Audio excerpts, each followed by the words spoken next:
um, well, granted, we've been starting on Twitch for like since D was on here, so yeah, Godchild's here. So what's going on, man? So we're pressing buttons. It's a new little show about like technically, I count Kingdom Hearts as the beta test run for this, so to speak. Um, but yeah, this is like our fourth episode of Pressing Buttons podcast. Me and Terrell and D, who if you were on the stream Hey, just a couple seconds ago was on here, but he's gonna jump back in probably in like 10, 15 minutes. So me and Terrell from Around the Geek podcast, we're here to talk about some games, yes, so to sir. speak. As you saw Terrell put out there, that whole Kamen Rider 01, so he's hooked. Oh, my own video. Well, you're not on video on Twitch because for some reason Streamlabs, for whatever reason, is like, yeah, fuck your video shit, so you're fine. Um, so it's like a kind of a stationary picture, 3BG image. So Okay. whatever. Either which way, they see an image of Norman Reedus hugging a Pokemon as pretty much telling you that's kind of our topics among other things. um, so, um, as if you've been following us on Twitch, I beat Pokemon Sword and Shield. That came out about what 3 weeks ago, I believe. Yeah. You're I doing better than me. yeah, I played through it from beginning to end on stream. You know what? If I do Game War reactions, Godchild, I'm actually that's a good idea to actually do. So I might. You think mean on the that. fixed game awards? You know what? We can get into that at some point during the show. I know I did a live reaction to E3 this year, which was fun. But anyway, so Pokemon Sword and Shield came out, and I did a live stream from beginning of the game to the end. I obviously played some stuff off stream, and Tyrell here hooked the brother up with all three starters. I did. Yeah, that was a fun process. That's like the second time ever in Pokemon games I've done that. I think last time I did that was, I think Pokemon Red and Blue. No. Gold and Silver. My bad. Link cables, boy. Woo! Yeah, Gold and Silver. Me and my cousins did that. That was like, which was funny because I got it Christmas when Gold and Silver dropped, the Generation 2. I played through it. That was like my parents got it for me for Christmas, and I was playing through it. My cousins had it. They had the link cable and stuff. So when I got over there, I was like, oh man, I'm already on the 5th gym. They looked at me like, oh, we just started because we were trying to get all the Pokemon starters. And I was like, I hate you guys. Like, I guess I got to start over now. So I ended up getting the all three starters starting off in that game, which it actually makes the game fun to an extent. I would say because Gold and Silver was a bit tough on the back end, particularly if you needed ice Pokemon for the last gym. Kind of like this game a little bit, but Sword and Shield, fun game, a bit long if you actually do play through it straight up and stuff, and you don't rush Kind through of it. what you want out of a RPG. You want a lengthy game, right? Yeah, you want to have fun through the game. I know a lot of people will like bitch and moan about like the game, like, oh, it's so short, and I'm like, well, yeah, of course it's short if you're blazing through the game, but I don't know, I enjoyed it. To me, I know a lot of people it's probably like a unpopular opinion, but I like the experience all aspect that they carried over from Let's Go Pikachu and Let's Go Eevee, because I think it makes it, at least to me, easier to micromanage your team in terms of who you want. You talking about the capturing experience? Yeah, basically you captured, or if you battle, Yeah. everybody gets experience on the team, so to speak, which I think is great. Honestly, can't imagine them ever going back to having to pull out every single Pokemon and individually train them. People do not know the struggle. Super time consuming. Yeah, like People do not know the struggle because back in the day, let me tell you something. In the Generation 1 and 2, in order to level up your Pokemon, it was either you battled the trainers on your way to the next stop in the story, and you just picked up whatever Pokemon that you found useful on your journey and stuff. Because basically, over the course of the story, you're forming a team for the Elite Four, and you needed X amount. I mean, I'm pretty sure everybody knows. So it was kind of like a thing of positioning yourself to where by the time you got to Elite Four, all your Pokemon were at least close to level 50. right. Which is a pain in the ass because you gotta like balance, okay, which Pokemon do I need to boost up a little bit more? And it was such a hassle the whole way through. Oh my god. So playing Let's Go Eevee, and you had the experience all when you capture Pokemon and even battle. Battling you actually got everybody got experience too. I like that carried over into this game. They clearly took a little bit from Pokemon Go with um, the raid battles. Oh yeah, yeah. I Yeah. thought that was a nice little touch to the game. Yeah. I think the only hiccup though is like when your Pokemon goes giant, I never felt it made much of a difference. Yeah, a regular Pokemon should not be able to chip off that much damage from a Gigantamax, or I can't pronounce it. And I'm Like, I'm a person that I'll play the type battle game all day. Like so it was just kind of weird to me. Like that's what it was. Like I think it was like the water Pokemon gym, right? And this is before I did the trade with you. When I initially played through it, I had the electric dog Pokemon, and the thing went giant. Her water Pokemon, the rock water Pokemon went giant. So I was like, all right. I think I was going to use. That's what it was. I was going to use the no, I was going to use the bird Pokemon for whatever dumb reason. that And Pokemon is really good. By yeah, the yeah, way. yeah. But still flying, right? So I was like, all right, I'll Yeah. use that to see what happens and stuff. Got decimated because I forgot since it's rock. I didn't think it was going to use rock moves, but it did. So I was like, all right, I'll use the electric dog. And I'm thinking, all right, I might not do much damage because it's rock water. But then I use one of its moves, and then boom, it took a good chunk of damage. I'm like, but it's giant. How? What? I don't know. That was probably the only weird thing. 'Cause I was expecting it to be like, you do get a different animation for the moves, which is cool, but like I was expecting it to be like, oh, you get more health, or you don't take double damage for type or something like that. I don't know. It just that whole thing was kind of confusing. Yeah, what I noticed too, like, because it's a 4-man party, it doesn't seem to make a difference because they would have like the people on the front line and they have people in the back, and you would think that you'd be able to like, okay, you can use moves to like protect the party because like Yeah. some of the moves will do like a party wipe and stuff like that. hmm Doesn't really seem to make a difference. Nah, Um, it really doesn't. Trying to think of anything else like, because I know you had that.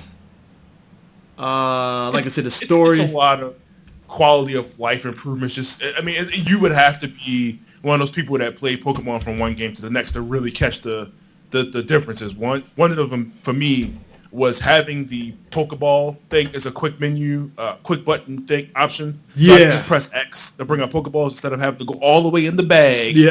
and find a Pokeball. And that was one of the things that really bugged me, that you had to go all the way in your items and like press Pokeball to do it. But I'm glad that they let you skip a lot of like the tutorial stuff if you already know how to play Pokemon. Oh, you already know how to catch. Okay, keep going.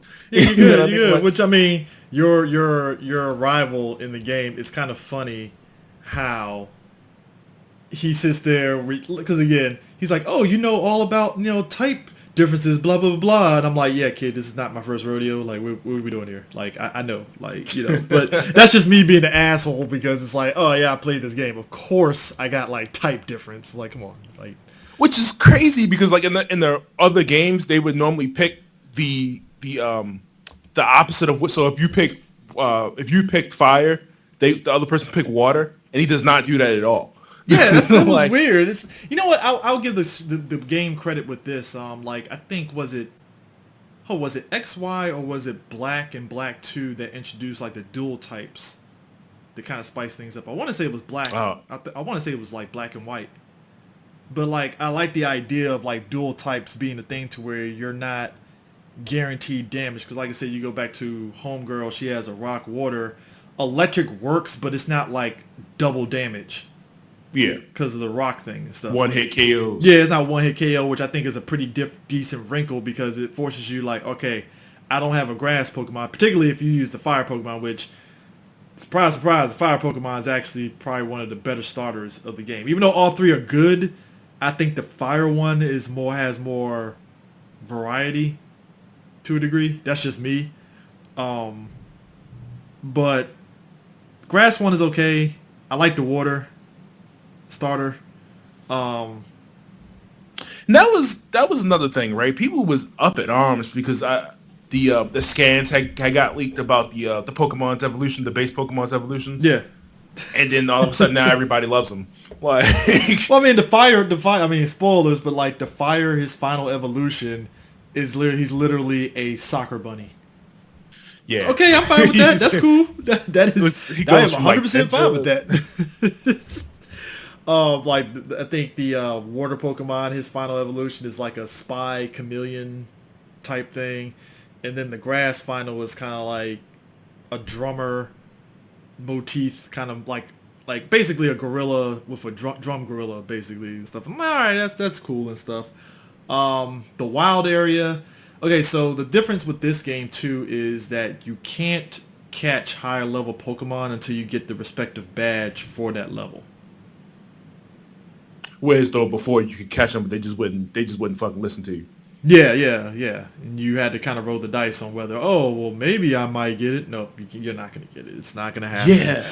that was one of those things that caught me off guard, too, because, like, they don't tell you nothing. They just send you out in the wild. Do not tell you, hey, it's a level 30, and you, like, level 5, 10 out there. They will give you no chances and destroy you right on the road. Now, the thing like is, level 30 Onyx. Even if you have type advantage over it, like, say, for instance, like, when you get to the wild area, I think you might be, like, level, was it 10, 15?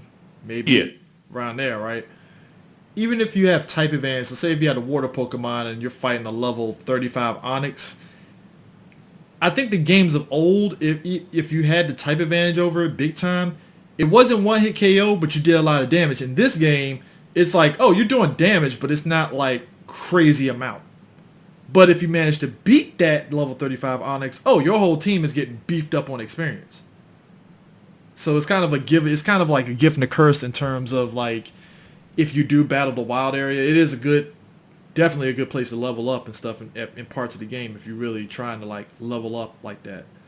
And also too, if you do the raid battles, you get like rare candy type move, or you get like experience candies that helps you kind of like level up a Pokemon and stuff like real quick. So definitely, I do like that. You could definitely abuse that if you choose to, which I did heavily. So, but yeah, like I said, I liked the game overall. The story was standard Pokemon. You know, you go through different gyms. Now, what was kind of fun about the gyms in this game is they make it so like official. Like you got to put on a uniform, battle the trainers, and then do all that stuff. They really make a big spectacle of it as being this like huge, like kind of like a sport, so to speak. You have to go through it and stuff. Like, whereas the old games is like, oh yeah, you go through all 8 gyms and then you battle Elite Four and that's it and stuff. And it's like, all right, that's fine. But this one, they really tried to make a big spectacle of it, which you expect that because it's kind of interesting that it kind of felt like you were playing like the anime to an extent. So, yeah, that's like I said, I enjoyed it and stuff. I'll probably go back and play some things. You got a little bit further in the game. Do you get to customize your gym uniform at all? Like, can you make your own thing? Because I noticed that they give you like other people's uniforms, but they let you make your own. That's the weird part.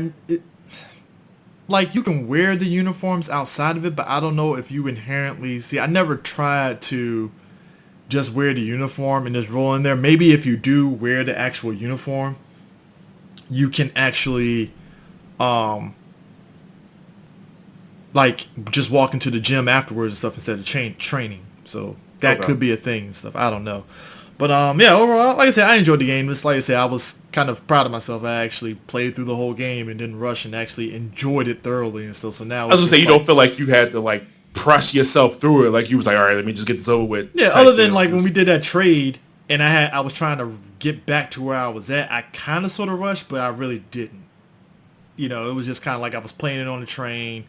I was enjoying it. It's like, oh, I got all 3 starters. And that kind of made me like, all right, well, which the other Pokemon that I want to form on my team and stuff. And I mean, if you haven't played the game, I will say this, though. You need Ice Pokemon. That's just done. Oh, I picked up the little Eskimo looking one. That that he is ridiculous. Well, I had that. Well, see, I was thinking about it, and then I was like, well, I got an Eevee. I'll just evolve it into what's the ice version of it? Glaceon. And I was like, all right, let's do that, and I'll level it up. Straight up, just do it that way. But I know there were other options and stuff in terms of other ice Pokemon and stuff. But I was like, because one of the things that kind of annoyed me a little bit with Pokemon is that I wish that when Nintendo makes these games, can I get a new game plus? Can I get multiple save slots so I want to play this game again with a different team lineup, for instance? You know, I don't know and understand why Nintendo doesn't do that with Pokemon. Like, Pokemon has been long overdue for that idea, and it's annoying because I think they probably won't do that until like maybe 2 games later. I don't want to just jump the gun and say a money standpoint. They want everybody to have their own copy type thing. Because I mean, if you can have multiple save files, it kind of has no incentive to buy the other version of the game, I guess. You think so? I mean, and I was the idiot that bought the double pack, and I'm like, I only have one Switch, so you know. Well, I mean, it's weird because it's like if both, like, because it seems like Sword and Shield have have different Pokemon on each. So even if you have multiple save slots, it still serves the purpose of, well, I still need, if I got Shield, I need Sword to kind of complete the Pokedex and stuff. Yeah. And if I have Sword, then I need Shield. So it still seems like you need both, but I don't know. I like you said, maybe there's a rhyme and reason behind it. That's the only 2 grievances I can really say, but that's more so about the series as a whole. The trade system in this is real. Like it's not overly difficult, but I wish it was a better way to really like see who you were trading. Like me and you would have to put in the same number, which anybody can put in. Don't use 1, 2, 3, 4, kids. Do not use 1, 2, 3, 4. Like, I wish it was a better way to see who. Because my behind gave some random person a grass Pokemon, and I'm like, did I know they were happy. Terrell? And you was like, that wasn't me, man. I'm like, oh fuck. Oh my god, I'm so sorry, man.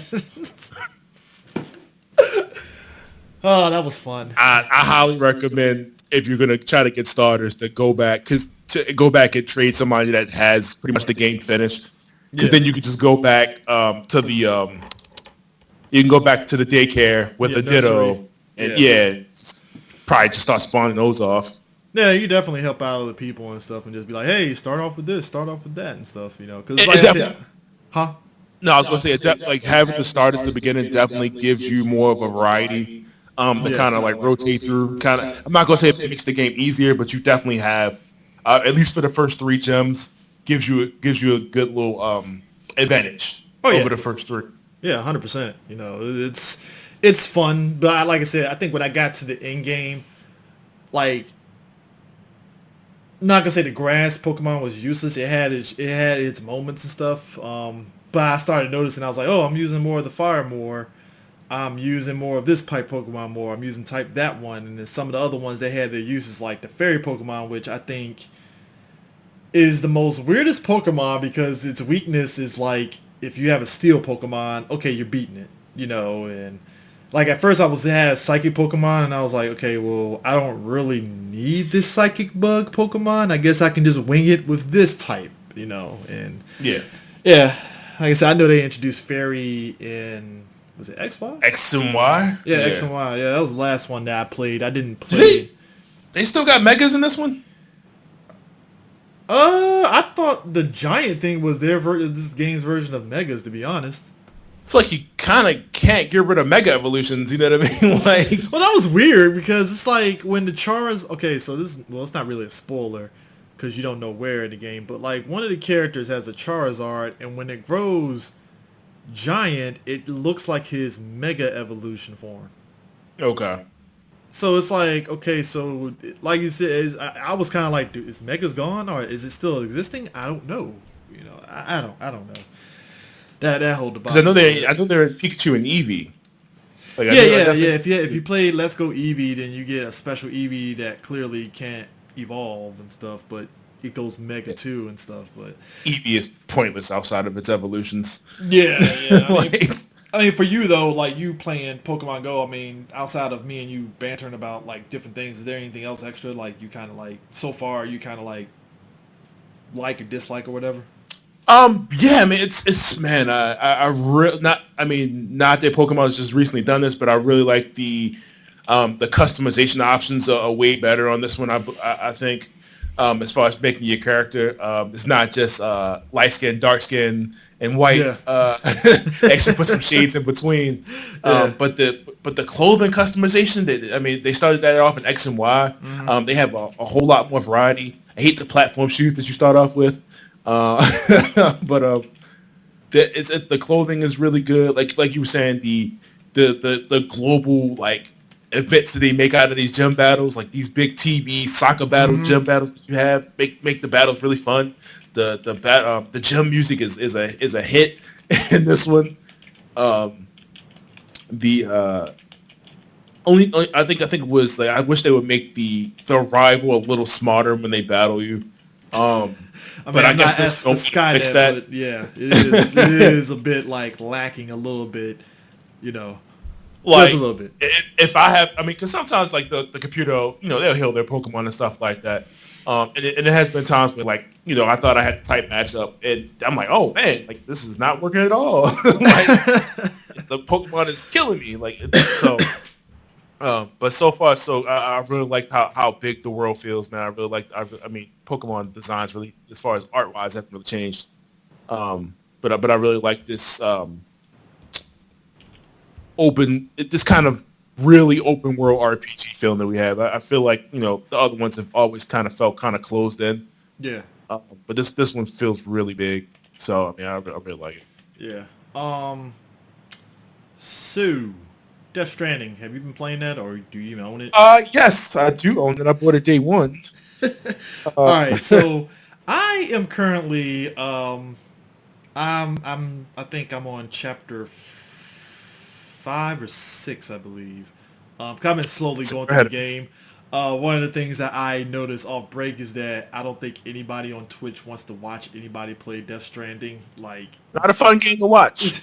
it's one of those things. It's enjoyable by yourself, but not like sharing it to others. I think Godchild is probably the only one that's like consistently watched me play it, and it's really just a delivery thing. And you're kind of beefing up materials for your guy and items for your guy and stuff.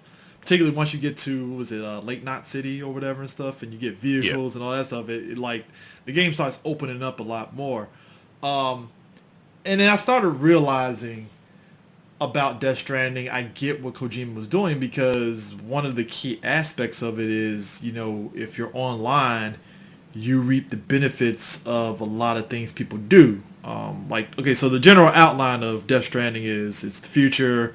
A big cataclysmic event happened to where there's like death ghosts out there and stuff, and you got people in these different kind of bunkers that basically are held up in the bunkers to protect them from in small little cities and stuff. And they got these people that deliver things, and during their deliveries you got this rain that can aid you more. Timefall. Yeah, Timefall. And Norman Reedus is playing a guy who clearly looks like he's dealt with Death Stranding before, because when he showers, you see all little handprints and stuff. So clearly he's been through some shit. And he's got this little baby hooked up to it and stuff, BB. And Guillermo del Toro is the scientist telling him everything. The whole game is Kojima weird. All right, I'm just gonna leave it like that.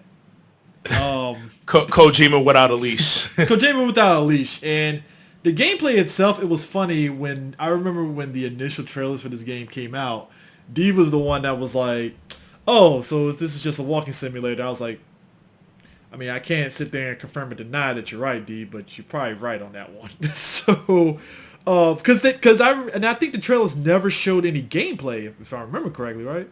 Not until like the very last minute. And even then, that wasn't even much of anything. It was just like, no. It was just, oh, he's walking, oh, he's climbing a ladder, but we didn't know how. It was basically like you didn't know how he defended himself. Yeah, they were he was kind of trying to sell it at one point as almost kind of like Metal Gear. Yeah, which it has some Metal Gear aspects to it, to the game's credit, with you sneaking past the ghosts and stuff in a weird way, but it's clunky as shit a little bit. The mules, like you could tell, like they really wasn't trying to put like a combat heavy thing, because you might throw a couple punches and kick them in the chest, something like that, but it's not like CQC, and they give you a couple guns and stuff later on in the game, like stun guns, stuff like that. But you can Yeah. tell that the focus of this was not really okay. Let's make this a combat heavy game. The options there, but this we don't really intend for you to use it. Yeah, because I mean, it's like you're delivering, but like the online aspect of the game is essentially like, and I think this is probably why I like it a lot. So when I got to Lake Knot City, I did a couple of missions, right? And I remember coming out of my bunker after you go underground and which your character goes underground when he's resting and he just drinks up Monster Energy drinks to keep his stamina up and all that stuff is so fucking just self-centered with just the advertisements and stuff. It's like, oh, Monster Energy drink, cool. Blatant as hell. It's like, Is no one just advertising his own show?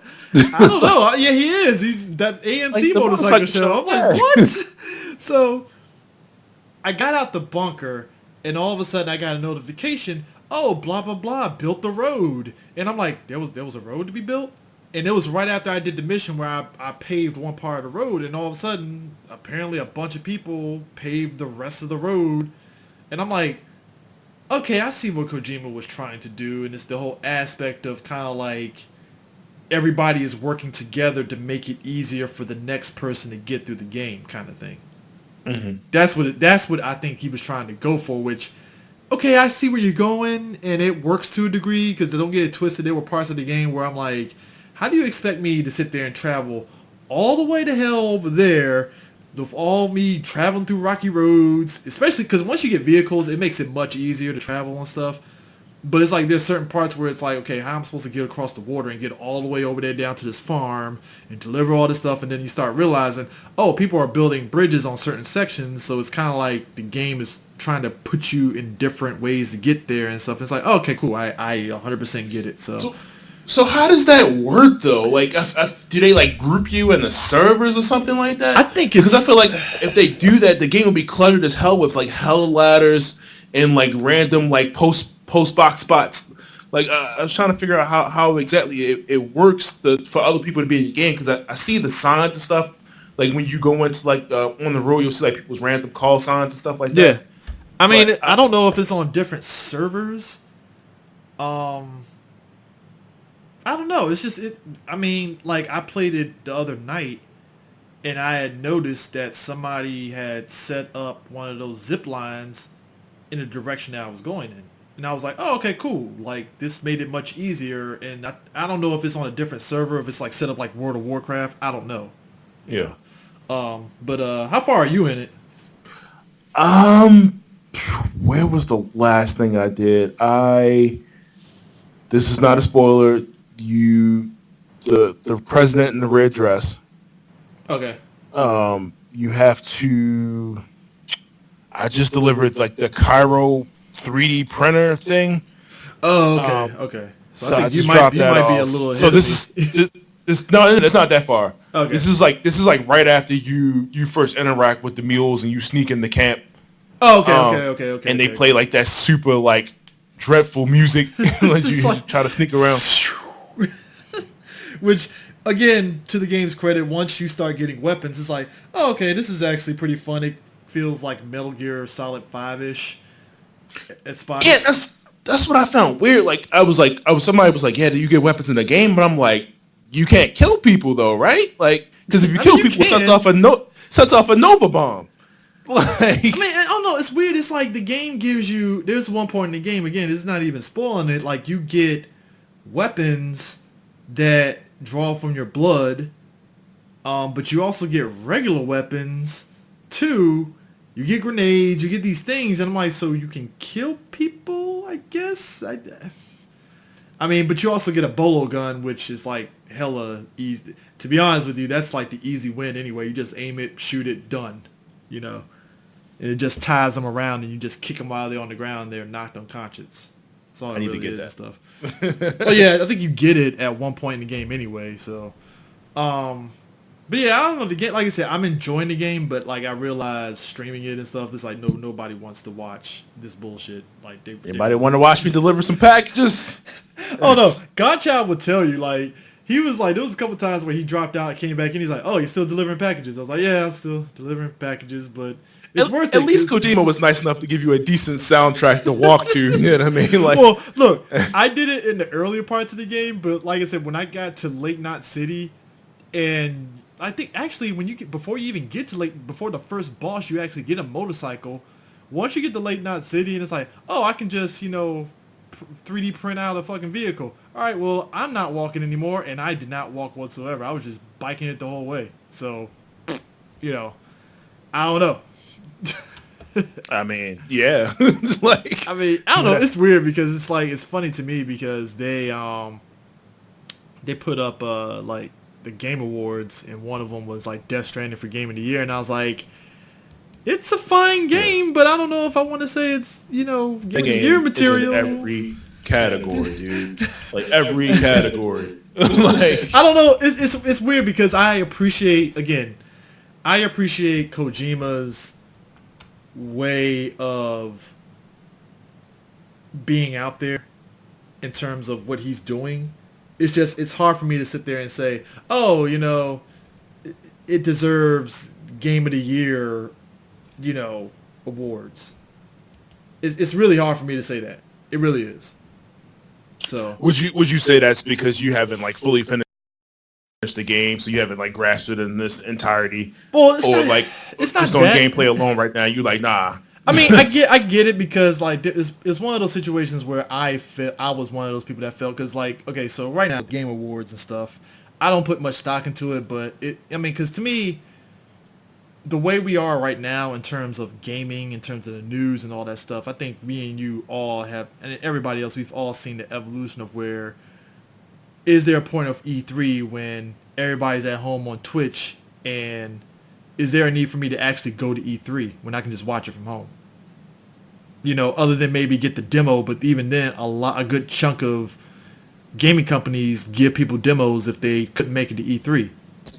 So then you gotta ask yourself, is it worth going to E3? I mean, I still want to go to E3 at some point, but it's like, is it worth it for me to go? It's definitely lost its flavor from 5 years ago or whatever. Like just as far as like premieres. Yeah. Now that every company and their mother, EA is like, oh, we're having our own conference. Like, why? Well, I mean, Sony decided to pull a Nintendo and have their own conference, which makes sense. Stole the idea from Nintendo. I was like, we're gonna rent out this church and we're gonna start doing. I don't blame them because it's like if you don't, it's kind of like I guess because Nintendo was the one that passed away. It was like, do we really need to be at E3? We can just do our Nintendo Direct and get it over with and be done with it and stuff. But it is what it is. Like the basically like I think the category. So you have Game of the Year. You got Control, which I'm currently playing. It's a very simplistic game, but it's fun. Is it good though? Because that was one of those games that came out. People said it had bugs. Like, I mean, from what I'm playing so far, it's a fun game. It's very simplistic and stuff. Like I'm only like up to chapter 4 in the game. So, but from what I'm playing so far, it's a very simplistic game. Nothing too crazy hard, but it is what it is. Death Stranding, Resident Evil 2 remake, Sekiro: Shadows Die Twice, Smash Brothers Ultimate, and Outer World. Now her Outer Worlds is amazing. Like it's excellent. Like that's a nice little sleeper hit. Like people was like, I can't believe this is so good. Yeah. So you got that. So what was it? I just had. Damn. I just had the nominees up and I just did that garbage. All right, there it is. So action game. You got Apex Legends, Astral Chain, Call of Duty Modern Warfare, Devil May Cry 5, Gears 5, and Metro Exodus. DMC should win that hands down. But that's definitely in my nominees for Game of the Year for me personally. I wanted it to be Game of the Year. I really did. I ain't gonna lie on that one. So, gotcha. So you're going to E3. I mean, hey man, if you go, cool. It's like next year there's like so much stuff on top of my personal stuff, my personal life on top of where I want to go. So it's like E3. I'm just gonna have to just play it by ear and see how it rolls. But anyway, so action adventure, which I'm like, what's the difference? But whatever. Where's Borderlands in this category? All right, so action game. So action game is for best game in action genre focused primarily on combat. Okay, all right. Action adventure game for best action adventure game combining combat with traversal and puzzle solving. So it's Borderlands 3, Control, Death Stranding, Resident Evil 2, Legend of Zelda: Link's Awakening, Sekiro: Shadow Die Twice. I would say Resident Evil 2 just because of the puzzles and stuff that's in that game. I would. Yeah. Yeah. Art direction for outstanding creative or technical achievement and artistic design and animation, which is probably what Death Stranding is going to probably win in. Control, Death Stranding, Grease, Sayonara Wild Heart, Sekiro: Shadow Die Twice, and Legend of Zelda: Link's Awakening, which I'm not shocked. Audio design, Death Stranding, Call of Duty Modern Warfare, Control, Gears 5, Resident Evil 2, Sekiro: Shadow Dies Twice. Wow. Community support, recognize the game for outstanding community support, transparency, and responsiveness. Apex Legend, Destiny 2, Final Fantasy 14, Fortnite, Tom Clancy, Rainbow Six Siege. Destiny 2 is was it Bungie? They definitely been on top of that. Yeah, man. Square Enix too with Final Fantasy 14. I will give them credit on that one. I don't even play 14, but everybody's been like raving about that. Oh, it's good. Yeah, it's good. I can never get into it, but you know, hey, You gotta pay that $14 to $15 a month, but yeah. I don't think that's that and stuff. Hey, what's up, Regulus? Let's see. Content Creator of the Year. Courage, Jack Dunlop, Dr. Lupo, Benjamin Lupo, Ewoks, Solel Wheeler, Gref G, David Martinez, and Shroud, Mike Grisiak, which I don't know. For streamer or content creator who has made an important and positive impact. I don't watch enough streamers to really care about this category, but I don't know cool, any of these fine. people. This next one is even more weirder. Esports coach. I don't know none of these people. I'm not even gonna say the names. I don't. What does an esports coach even do? I'll be honest with you. I feel they're more managers than coach. That's just me.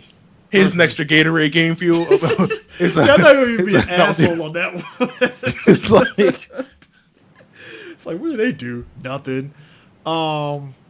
Esports event. Okay, this is interesting. Recognizing a singular event across single or multiple days that delivered a best-of-class experience for participants, in-person fans, and broadcast audience. This might be the one that's going to have people like feeling some sort of way. I already know. It's only one winner here. So 2019 Overwatch League Grand Finals, EVO 2019, Fortnite World Cup, IEM Katowice 2019, League of Legends World Championship, and the International 2019. Which that's Evo all day. I would say Evo, but part of me feels Fortnite might get it because everybody is jerking off themselves to Fortnite. So you know, I don't know what that part of my brain that just cannot play that game. And I think it's just that game is for the Minecraft generation of kids. I mean, it works. I just cannot process. Kids are playing it. I mean, like, let me get a couple of that million. I mean, like, esports game of the year. This is interesting too because I forgot Counter-Strike is still a thing. It's 30 years old, man. Hey, let it die. Look, man. Hey, Valve is throwing money at it. Meanwhile, people are like, Valve is throwing money at it. Meanwhile, everybody's like, where's Half-Life 3? And it's that shit still look like his old PS2. Like, come on. So you got Counter-Strike Global Offensive, Dota 2, Fortnite, League of Legends, and Overwatch. I feel Overwatch might win, but again, I think Fortnite might win that one if I really had to place if I was a betting man. Esports host, which, okay, again, I don't know any of these people. I swear to God, I don't know any of these people. I really don't. I feel like an asshole too. The same Morgan Webb and Adam Sessler. I don't know who they are. I don't know. Again, this is like again. I feel like I missed. Like I've been kind of like outside looking in when it comes to esports. Outside of FGC people bitching and moaning about it, whatever. That's a different conversation altogether. But like, I'm just sitting there like I know none of these people. I don't follow esports like that unless it's like Evo and like maybe. You know what's I don't weird? know. How I mean, because we're older. How often do you watch another person like play an entire video game, like just play through the game in its entirety? I mean, I don't know. That's what I'm saying. Like you know, you say you do your stream and stuff like that. You know, other people watch you. That's fine. Yeah. But I always found it like just super weird. Like just sit there for like throughout the game's the entire length of a game. Like, all right, at some point. I mean, I've done it with certain streamers, like Caleb Hart. He's the one that does the Mega Man speed runs and stuff. I've watched him. Yeah, that's fun. Even though I don't watch there's certain ones that I don't watch. Like he does like a 24-hour stream of Final Fantasy 7. Like he's trying to like get through the speed run through that game. I can't really watch like somebody trying to speed run through that old game. I can't. Like it's just because I know they're just going through it. They're not taking a break. They're not stopping. They're trying to get through Final Fantasy 7 in a time way. I can't do it. Like I said, it has to be a specific game in question that I can do it. So, like fighting games all day. I can watch somebody play at the tournament, stuff like that. I can watch play a fighting game. And I just find it weird, like especially the kids younger than us, like they instead of playing a game, like they have no desire to actually play the game. They would rather watch somebody play it. Like, I mean, like this category, esports player. The esports player judged to be the most outstanding for performance and conduct in 2019, irrespective of the game. And I'm like, again, I know none of these people because, again, I don't watch a lot of this stuff like that. Like, as much as there were certain aspects of Overwatch I enjoy, I just don't care to watch competitive Overwatch like that. Can I just say this entire category is disrespectful? They don't have Sonic Fox in this category at all. I mean, you would think. You would think. He has definitely been on top for like the last 2 years. Hold on, Reckless. You got Skype?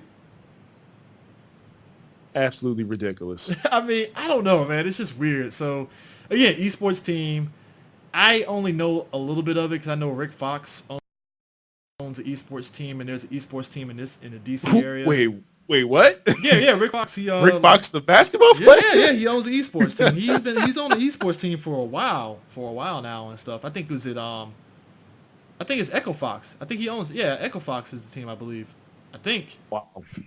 Hold on. Let me double check that. I don't want anybody to be like, oh, Mr. Terrible actor Rick Fox. I'm like, who we talking about? Rick Fox is competent as an actor. No, he is not, sir. Oh, let's see. He's not even on Tyler Perry actor Fox. level. Yeah. On 2015, Fox and partner Amit Rasada acquired professional League of Legends team Gravity Gaming and rebranded it as Echo Fox. Yeah, that's him.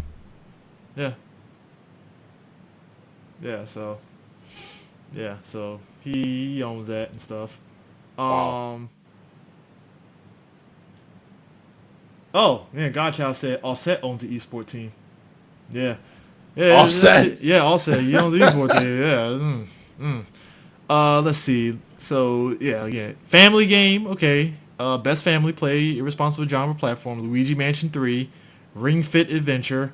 It's all Nintendo games. So Mario best Maker Nintendo 2, game. Smash Brothers Ultimate. It's like whatever happens, Nintendo wins. It's like what, whatever. Okay, so this probably go to Luigi or Ring Fit though. It's gonna go Smash because reasons. But it's not a family game. I'll tell you this. This is the one right here, which I only have one gripe. So best fighting game, Dead or Alive 6, fun game. I need to get back into that because that's actually a fun game. Mortal Kombat 11, fun game. Samurai Showdown, underrated as shit, but great game. Super Smash Ultimate, all right, cool. Jump Force, I have a problem with Jump Force because I'm not gonna be one of those who's like, it's not a fighting game. It's just it didn't really feel like a fighting game I don't know. It was just something off about that game to me. I know everybody like hyped it up and stuff, but like I just never understood it. To me, as an anime fan, like, just to, mash up your favorite toys in the toy box, it's fun as hell. But it is certain updates need to be made to that game. One of them was the load times, which was atrocious. Always atrocious. Come on now. But it doesn't seem to have that speed or like that science that you need for a fighting game to really make it a fighting game. Yeah. It almost seems like you can just kind of do whatever and win. Like there's no kind of like Street Fighter or, Dead or Alive, like nothing to really make it a fighting game to me. Like it's fun, but it's not a fighter. Even Naruto has like the, like the counter moves and like the substitution jutsu stuff like that. That game, this does not have it at all. I don't know. It was weird to me and stuff. But like I said, I didn't have a hard on and got pissed off about it and stuff. It was like Jump Force. But then again, I had to think back to what fighting games really came out this year, and it makes sense because Jump Force did come out this year. So whatever. It did. It wasn't branded as a fighting. Yeah. Fresh indie game presented by Subway. Recognize a new independent studio that released its first game in 2019. Zaum from Disco Elysium, Nomada Studio for Greece, Dead Frost Entertainment for My Friend Pedro. That's the only one I really know out of this whole thing. Morbius Digital for Outer Wilds, Mega Crit for Slay the Game, and House for Untold. Was it Untold Goods? Something like that. Untitled Goose Game. Untitled. Yeah. Goose. Okay. Probably gonna go to that Goose Game because that was getting hella buzz. Game Direction awarded for outstanding creative vision, innovation, and game direction and design. This is gonna be tricky here because look what's in the category. Yeah, look at the category. Two of them are gonna probably end up gonna be the top ones. So you got Control, which I will give 505 Games and Remedy. It is definitely a creative and innovative game to a degree and stuff in terms of the story they're telling. Death Stranding, enough said, because that game already is like a concept game of just ridiculousness. Resident Evil 2, I would say this. Resident Evil 2 remake to me is how you should do a remake. Mm-hmm. Like it wasn't just, we just upgraded the polygons and it's still the same game. It's like, no, we built it from the ground up. We revised everything from the ground up, which, we're getting Resident Evil 3, which I'll talk about. Yes, sir. Sekiro, Shadow Die Twice. Again, fun game. I haven't bought it yet, but my brother did. Fun game. Fuck that game. Outer Wilds. I've seen gameplay of that. That's actually an interesting game. I might get that at some point, but yeah. Games for Impact, for thought-provoking game with pro-social media and message. Concrete Genie. Greece. Does that even come out? I believe so. Greece. Kind Words. Life is Strange 2. Sea of Solitude. If I had money, I would put that on Life is Strange 2. Would not shock me at all. Yes, the only thing in there. Independent game for outstanding creative and technical achievement in a game made outside the traditional publisher system. Baba Is You, Disco Elysium, Katana Zero, Outer Wilds, Untitled Goose Game. Katana Zero. Yeah, Katana Zero. I heard great things about that. Best mobile game, Call of Duty Mobile, Grindstone, Sayonara Wild Hearts, Sky, Children of Light, and What the Golf. Multiplayer game. This is going to be interesting. Tetris 99, Tom Clancy The Division 2, Call of Duty Modern Warfare, Borderlands 3, Apex Legends. I feel this is a trap fucking win thing because I think Tetris 99 might win. The game's great. It's addicting. Yeah. Oh man. Outstanding storytelling and narrative. Dear God. A Plague Tale, Innocence, Control, Death Stranding, Disco Elysium, Outer Worlds. I want the Outer Worlds to win that one. I would be kind of side-eyeing if they get it to Death Stranding because I'm like, the narrative is all right so far. I wouldn't put it up there as like the greatest. I don't know if you know this, but Kojima is one of the founding members of the Game Awards. Conflict of interest? Yeah, you can look on the Game Awards page and see the founders, and he's one of like the top people on there. So I hope he doesn't win. People are gonna be pissed. You know what? Okay, so because he was like, because Gotcha said some people on Twitter was pissed that RE2 became a nominee and Remake doesn't deserve the spot for the Game of the Year. And I'm like, didn't God of War win last year and it was a reboot, but it didn't have the title? It was a reboot. I mean, because God of War was a It was a continuation. God of War was a continuation from 3, so it's like, I wouldn't even call it a reboot or remake. It was just like, hey, it was just the next step in God of War. That was it. I mean, it wasn't going to survive with pure top-down hack and slash thing. Yeah. I mean, that was about it. But I mean, the character is still there. So I don't know. Outer Worlds probably win that one. Ongoing game: Apex Legends, Destiny 2, Final Fantasy 14, Fortnite, Tom Clancy Rainbow Six Siege, which I probably lean in Fortnite, but I would. Nah, that's Final Fantasy. Yeah, either 14 or Destiny 2. 14's been out since like 2013. Yeah. Performance. Well, this is interesting. Norman Reedus, Matthew Peretta in Control, Mads Mikkelsen, Death Stranding. That's not fair. That is not fair. Two people from Death Stranding. 3. Laura Bailey in Gears 5, Courtney Hope in Control, and Ashley Birch in Outer Worlds. So that's 2 in Control, 2 in Death Stranding, 1 in Outer Worlds, 1 in Gears 5. That's like not even fair. That's not even fair. Hold up. I'm at the bot control, man. It seems like they're pushing that for a reason. They really are. They really are. It was on that. sale Black Friday too. I should have picked it up. I mean, you say that. Yeah. I don't know. So you got that role-playing game, Kingdom Hearts 3, Final Fantasy 14, Disco Elysium, Monster Hunter World, Iceborne, Outer Worlds. That might go to Outer Worlds. I don't know. Monster Hunter's the fat favorite here. I know, that's the thing, man. It's like, I'm not even putting Kingdom Hearts 3 because it's there. It's a role-playing game. It came out this year, which I forgot that it came out this year, even though we podcasted about Kingdom Hearts this year. Seemed like that was last year. That's I know, wild. right? Man, came and gone, right? Score, music, Cadence of Hyrule. All right. Death Stranding, Devil May Cry 5, Kingdom Hearts 3, Sayonara Wild Hearts. I kind of want Devil May Cry 5 to get it. Yeah, I was gonna say this is a really tough choice between Cadence and DMC for me. Like, man, look, do not put that on us, Godchild. You like watch Death Stranding take home 5 awards. I'll be. Was it Khalid? I cannot get that. Khalid or yeah, Khalid. He's on the soundtrack. He's like, come on. Sports racing game, Crash Team Racing Nitro Fuel. That's a good game. Do you have that? Yes, I have that. I need to. Is it overly hard for you for some reason? Like the computer just be cheating at all like if you play it on normal, I'm playing it on normal. Yeah, normal apparently it's ridiculous and stuff even if you've played it before because the difficulty curve does spike. So I had noticed that and I was like, hold up, I remember playing Crash Racing. It wasn't this fucking ridiculous, but whatever. Dirt Rally 2.0. Evolution Pro Soccer, F1 2019, FIFA 20. Would not surprise me if FIFA gets it, but I kind of want Crash Team Racing to get it. So, I don't know. I forget. You know what? I kind of forget Codemasters is still alive and kicking with these racing games. Where's that Gran Turismo? Didn't that come out? Shit. Did a Gran Turismo come out this year? I swear one did. They just had like a whole Gran Turismo tournament. Yeah. Okay, this is interesting. Strategy game. Age of Wonders Planetfall. Anno 1800. Fire Emblem 3 Houses. Total War 3 Kingdoms. Tropico 6 and War Groove. I know nothing of these. Yeah, that's those top-down PC games, bro. Hold up.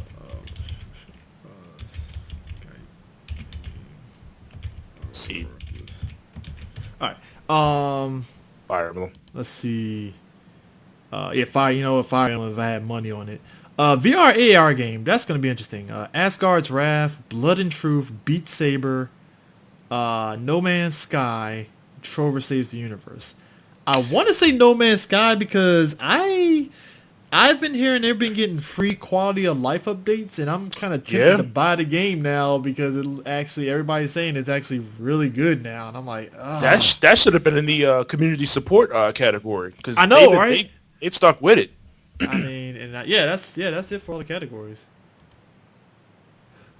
So the real winner here is Death Stranding, apparently. Yeah. He gonna walk away with like 9 trophies, dude. Like, I didn't expect to win. What? I didn't. What are you talking about? We won. This is crazy. So did you see that image? Well, obviously you put it up on there. I put it up on our page. Resident Evil 3 remake finally confirmed. We knew it was coming. I mean, it got leaked, obviously, and stuff, but apparently, like, we might end up getting a trailer for it soon. I think after the Game Awards. Supposedly. That's right. They do show trailers at the Game Awards. Supposedly, I mean, because the Game Awards is when? Next week? Next Thursday? 12/12. So next week. Yeah, next Thursday. So, I mean, we get that trailer. That shit's gonna be hot. I mean, didn't we get the DMC5 trailer last year? Yeah, like the end of the year. When did it come out? I mean, DMC5 came out like months later because you remember they put that Dante trailer out. Yeah. They held off on that. Well, no, because E3 last year had the Dante trailer. My bad.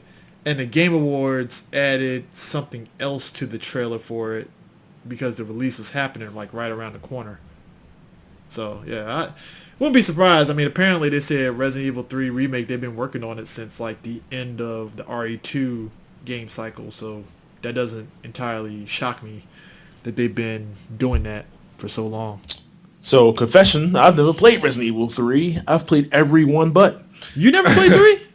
No, I have no idea who the main characters are in 3. Wow. Slipping up, man. Slipping up. I would say, hey, go ahead and see if you can find it. I was like, nah, I do not. I jumped straight to Code Veronica. I did not play 3. I mean, yeah. I would not put that on you at all. At all. So, let's find. Would it let me find? People, groups, search Skype. Nope. I know. Is Jill in 3? I think Jill is in 3. I think it's 3. I want to say And it's then 3. Tyrant finally comes out the gate. Like, he actually gets a reveal. I think He's not so. like Something Mr. like that. X. I mean, I miss those videos. People just randomly popping up on people. I missed that whole thing, period. Just like, oh, that happened. Let me sit there and search for people. Damn. Yeah, because you interviewed, what's the name from 2, right? Yeah, I think interviewed Homegirl for... Hold up. She was like, NDA, can't say anything. Hold up. Actually, let me get Reckless to jump in on this. Alright.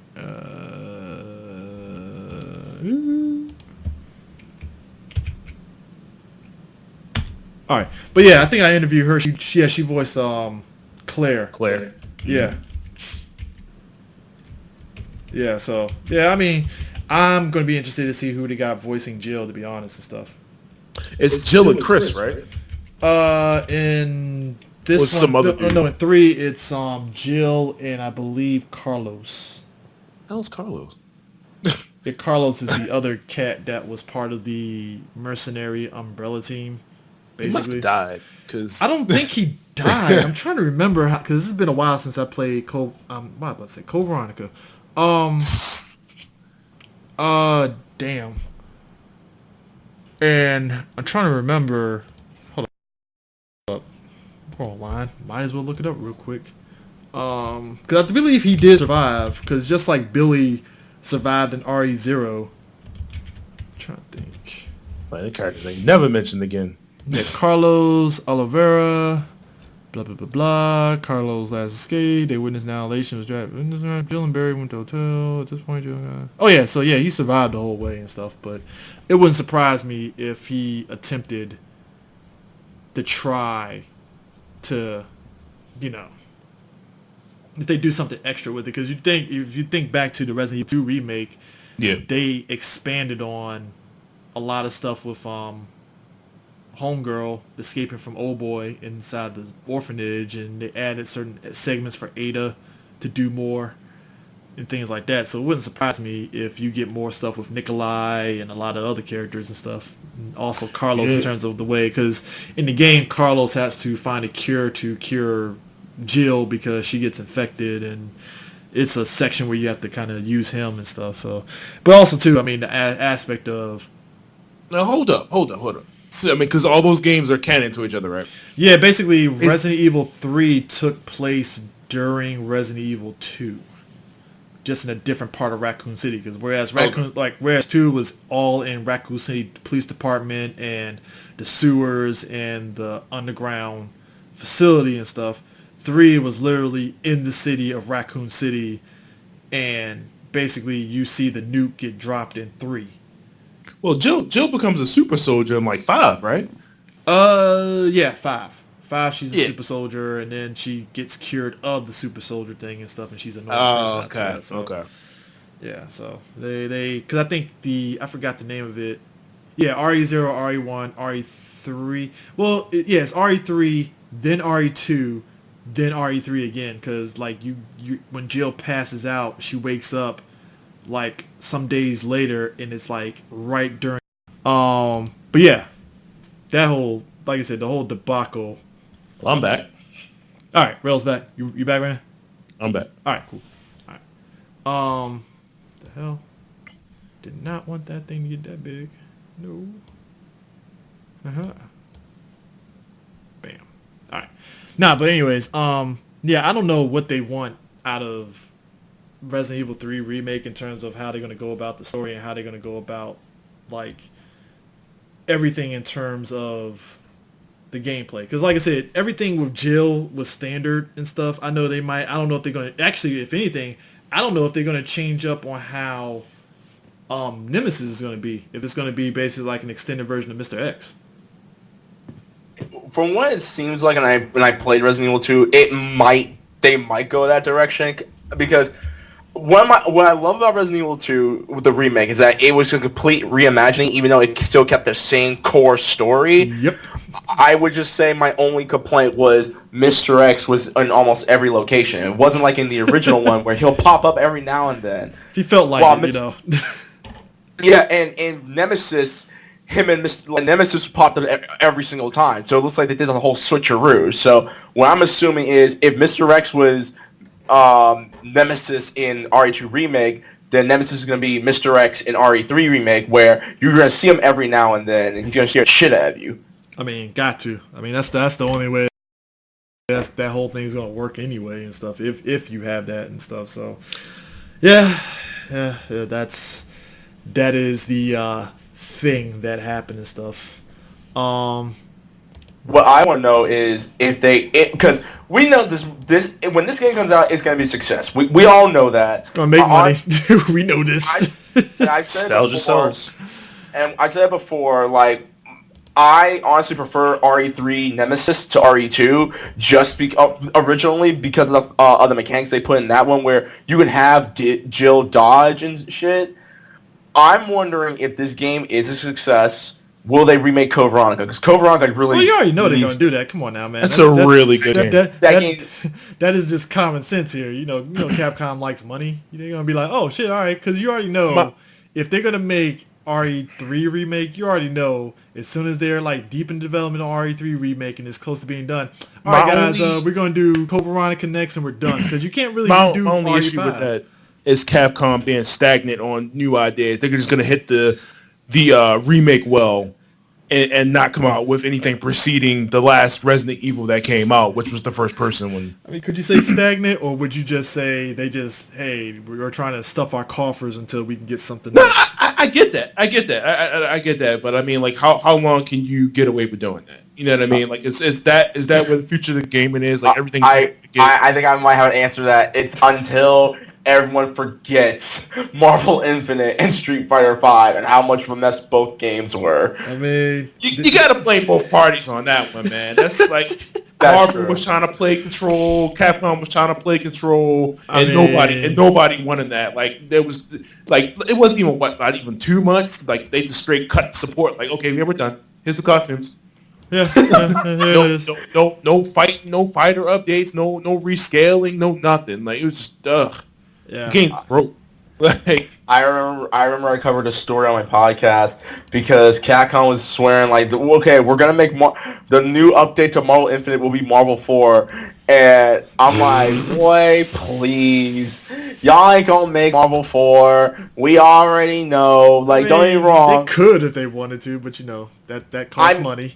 That's this point in time, they can. Like, and with Marvel getting the X-Men back. And putting the Fantastic Four in the MCU, which I don't know, it's gonna happen at some point, but just not right now. Do you think that DC has like the aesthetic to pull off kind of like a Capcom versus DC? Or they're not, because they're just gonna stick to. I mean, if you really think about it, they're gonna stick with NetherRealms doing their DC stuff because they clearly got a style that works, and that they're gonna stick with that. I mean, could DC do a cartoon-esque Marvel game?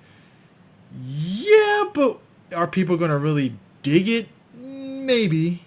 But it really comes down to, like, who do you get to get that aesthetic? Because Capcom is the one that did the aesthetic and stuff. And I think, like, I liked Infinite. I saw something. I get what they were trying to do because they were using the Unreal Engine. Gameplay is solid.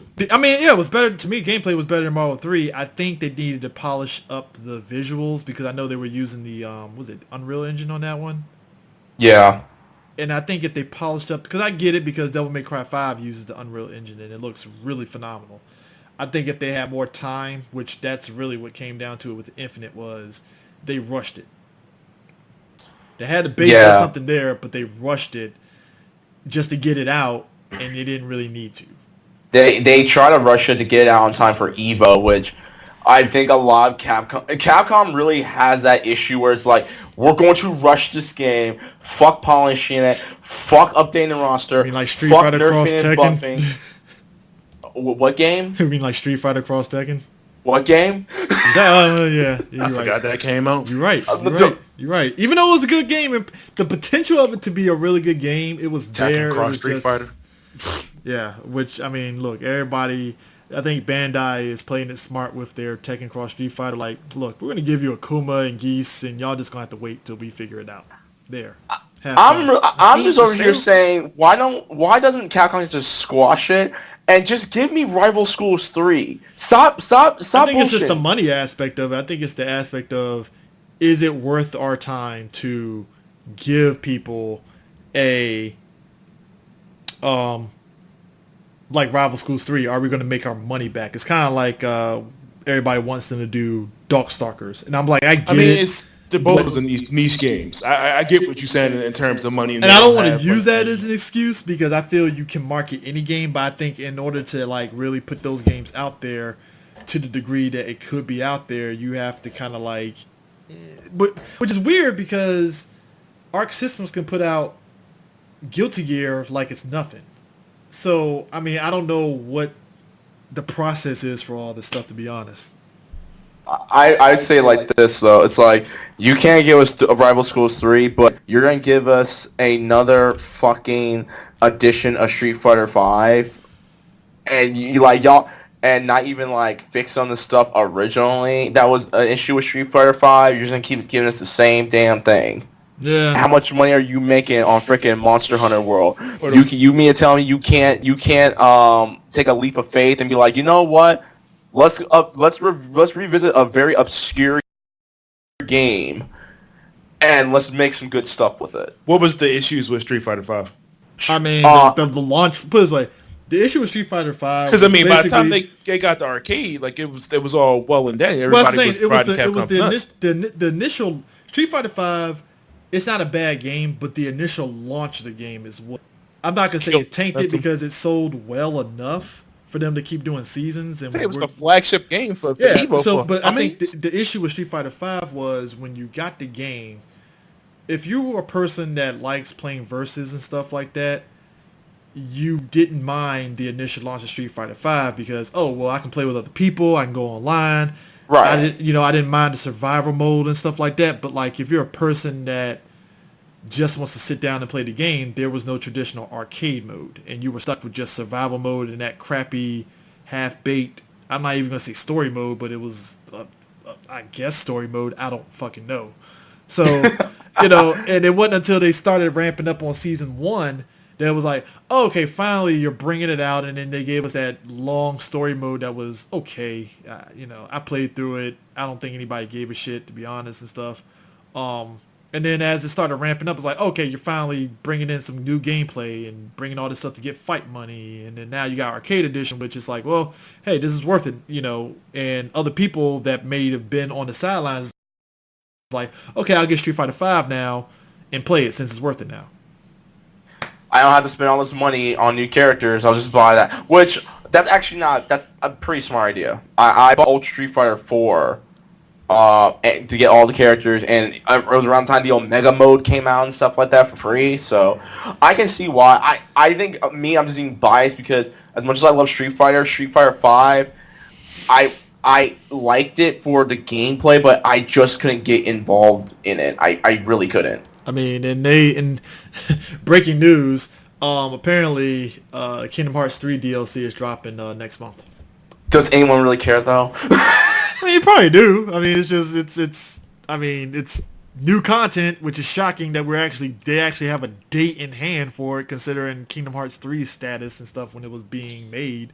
So I mean, That's true. Look, I haven't finished Kingdom Hearts 3. I'm still fight. I don't know how. I mean, you can get through that game pretty quick, to be honest. I just got to because I had honestly I had no motivation to play that game after I got the Resident Evil 2 remake for for graduation, and I was just playing that over and over again.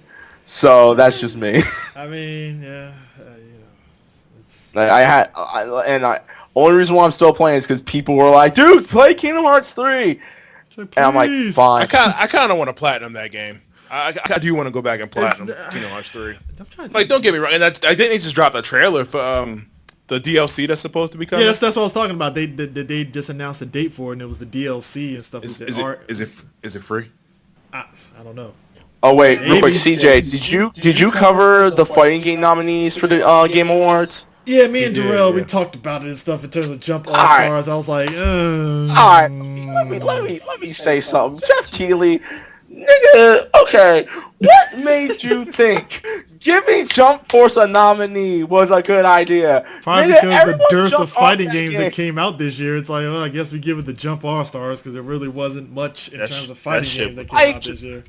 Like, let me like this. CJ, I know you and I, we agree on this game, but if you want to talk about an improvement since launch, Power Rangers Battle for the Grid. I'm shocked that you know what? To be fair, I'm shocked that didn't make the cut, which is weird in and of itself. I'm like, how did it came out this year, right? Yeah, it came out this year. That's why I was like, in and of itself, regardless of the quality, I'm just surprised it wasn't a nominee. It was just like, that's weird. You know, but I don't know. It's crazy because it's like I said, yeah, Fantasy Strike. That was another one. I think that was on the Switch, I believe.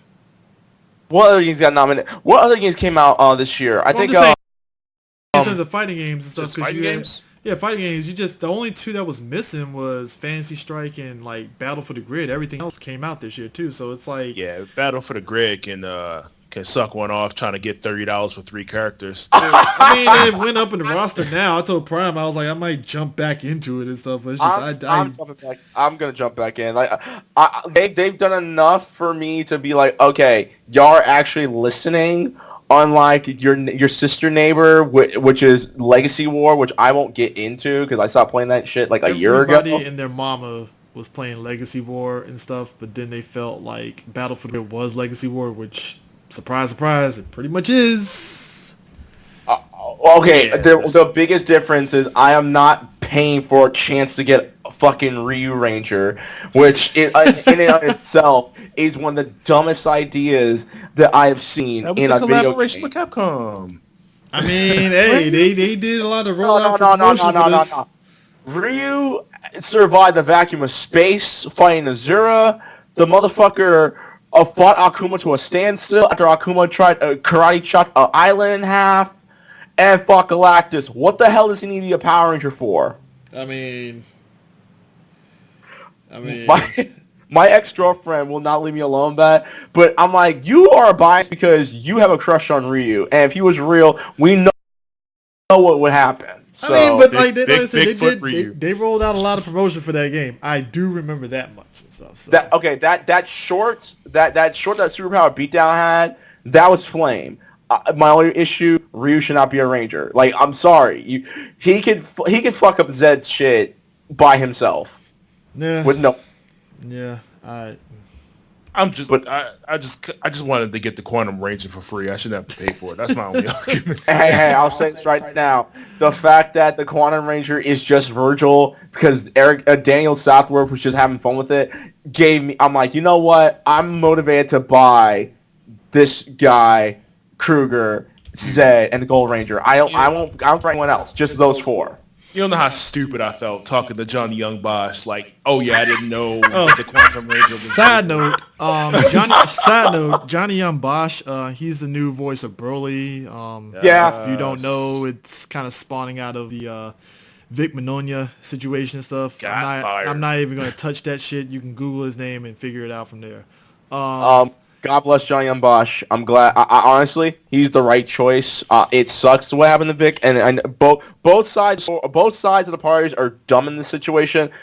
But Johnny Young Bosch is like he's the good benefactor. So good on Johnny for being Broly. I'm happy for that.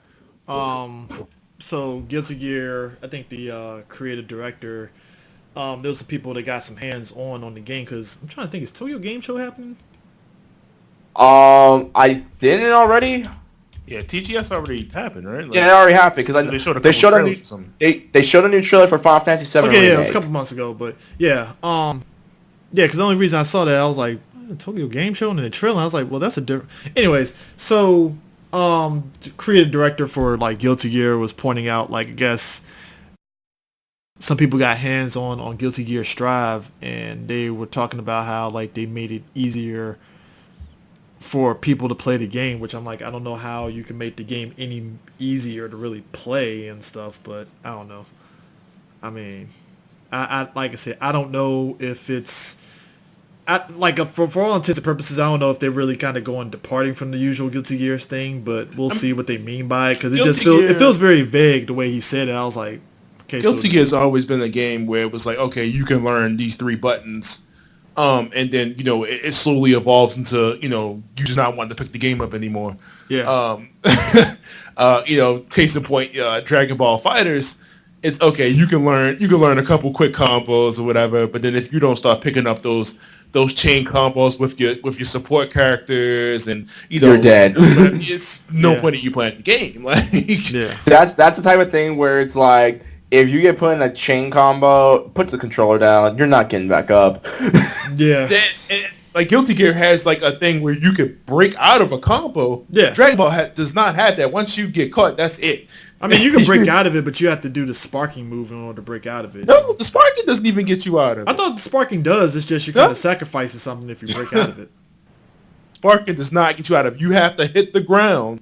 Oh, okay. To activate sparking. See, I assume that you basically can get sparking and then that's it and that's all. So, on the real, in conclusion, for best fighting game, obviously Death Stranding is gonna win. So, you wish. Bro, listen, Jeff Keighley's crush on Kojima is gonna make this one of the most biased. Terrell sat there and said it best. It's like Kojima is part of the gaming show to a degree, so it's like that's a little bit of a conflict of interest there. And it's on the website. He has a picture. He's one of the founders of the Game Awards.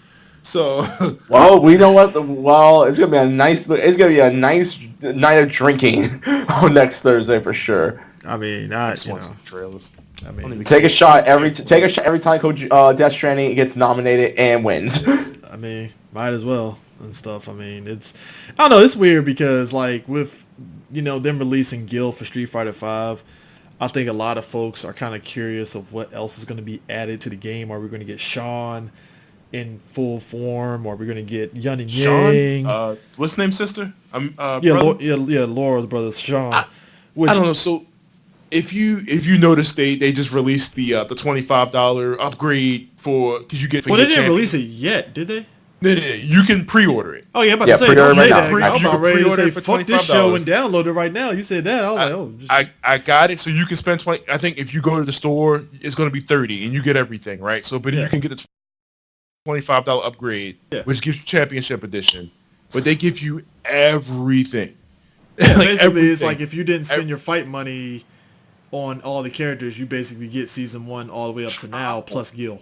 How pissed would you be? Is one of the dumbass. I wouldn't be pissed. To be honest and stuff, but to be honest and stuff, but to be honest though, if you already spent the money on the characters and stuff up to this point, that's one thing. Yeah, then you're not really mad. But like, if you're the person like me who I played through survival mode before they patched it and stuff, and I bought the characters through after playing all through survival mode and stuff, because at that point before they had patched it out, you literally could get a lot of fight money to buy all the characters and stuff. You can level up your characters. So at that point, I had already had enough to buy all the Season 1 characters to a degree. Season 2, I was like, well, I'm picking and choosing and stuff, and I bought Sagat. Was Sagat Season 2 or 3? No, Alex was Season 2. My bad. What? No, Alex was in the first wave. Like, he was like I'm trying to remember. Damn, this sucks. I'm trying to remember. It don't matter. You got Sagat. Either which way, I got Sagat, and I got like one other character and stuff. And I was like, whatever, like that. But like, I just never Like, I still play Street Fighter 5 every once in a while and stuff. I was playing more I'll Tekken play it than every that. day. So it's just like this one. I'm like, all right, I guess I'll sit there and jump in and see how this game plays now and stuff with the new arcade update patch and stuff. I mean, they bust out Honda and they got all these other characters. I'm like, all right, cool. You know. And new V skills. Yeah, so I think it's actually pretty dope. I'm like I said, if anything, I'm curious to see like how that changes the landscape of Street Fighter 5. To be honest, It's not. It's gonna. I mean, it might hold it down long enough for Capcom to be like, we're not making Street Fighter 6. Psych, here it is at E3. That is gonna be on the PS5 or something like that. So I mean, they've as much support they've been putting on Street Fighter 5. I mean, I don't think they're gonna jump the gun on 6 just yet and stuff. To be honest, because I think it's not worth it for them to try to rush out a 6 for what? It's no rush. Especially since there's no announcement for a PS5, so it's like, well, what's the point?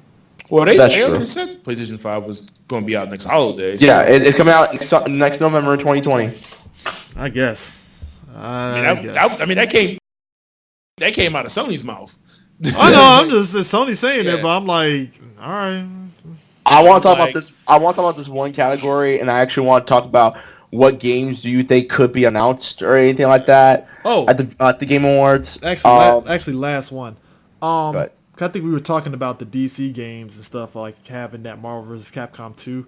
Apparently, the Right. Blaze Blue creators actually want to work with DC and Marvel properties. So, See, and the problem is not them, it's DC. DC is so... they're helping on Whatever. Injustice. They got a style, which I That's respect it. I injustice, respect though. it. That's I respect injustice. it. I 100% respect it. It's just like, it's hard for me to imagine them saying, you know what, go ahead and anime up our characters. Go for it. It's like... That's the problem. The aesthetic has to match the game. Like Marvel, And Capcom and Marvel wouldn't give a shit. It's like, well, we already did anime. Fuck it, do whatever. We don't care as long as you get certain aspects and aesthetics of the characters right. We don't care. Marvel stuff is so versatile. Like, it could just kind of fit in anything. Yeah. Like, no matter what kind of style you do it. I mean, the same should be said with DC too. But they're so, like, whatever about who they work with and how they want their stuff to look. And that's why they got this fucking Harley Quinn movie coming out. But that's neither here nor there. But, like, what was the last thing that DC had that had... I was about to say Mugen, but that doesn't even count.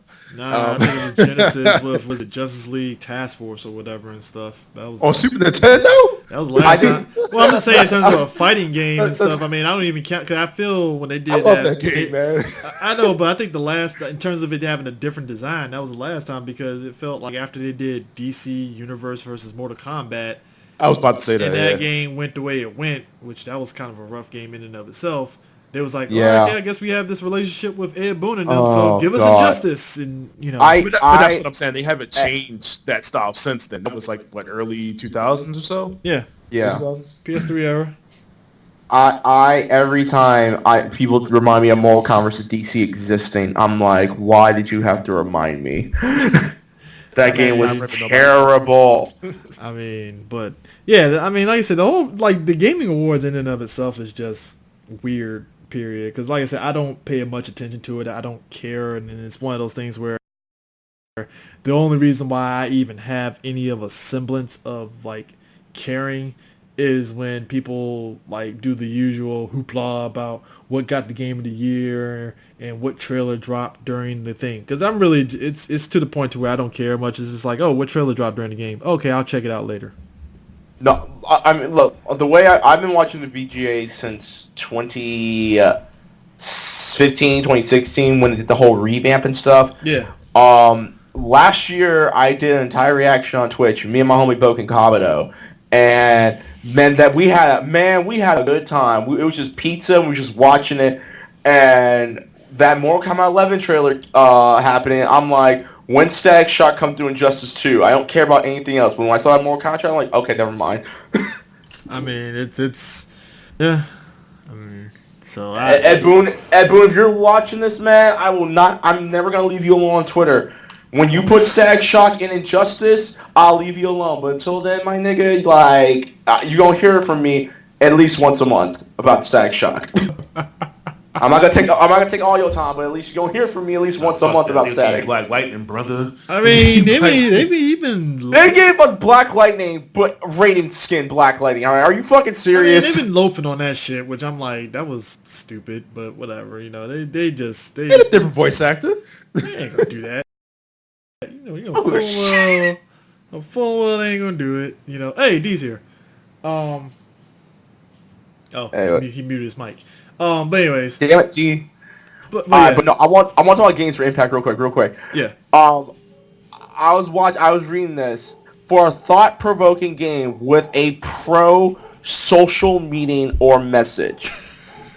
Last time I checked, I was playing video games to escape reality. I'm not being like, hey man, you know what? Down with the system. I'm gonna buy this. But here's the thing, though. Like, I I think it's less about like them trying to get a game that's gonna be like quote unquote impactful to the degree of like I'm gonna buy it because it's woke. I think it's just like, oh, here's a game with a message in it, and it's like Games are literally getting PC.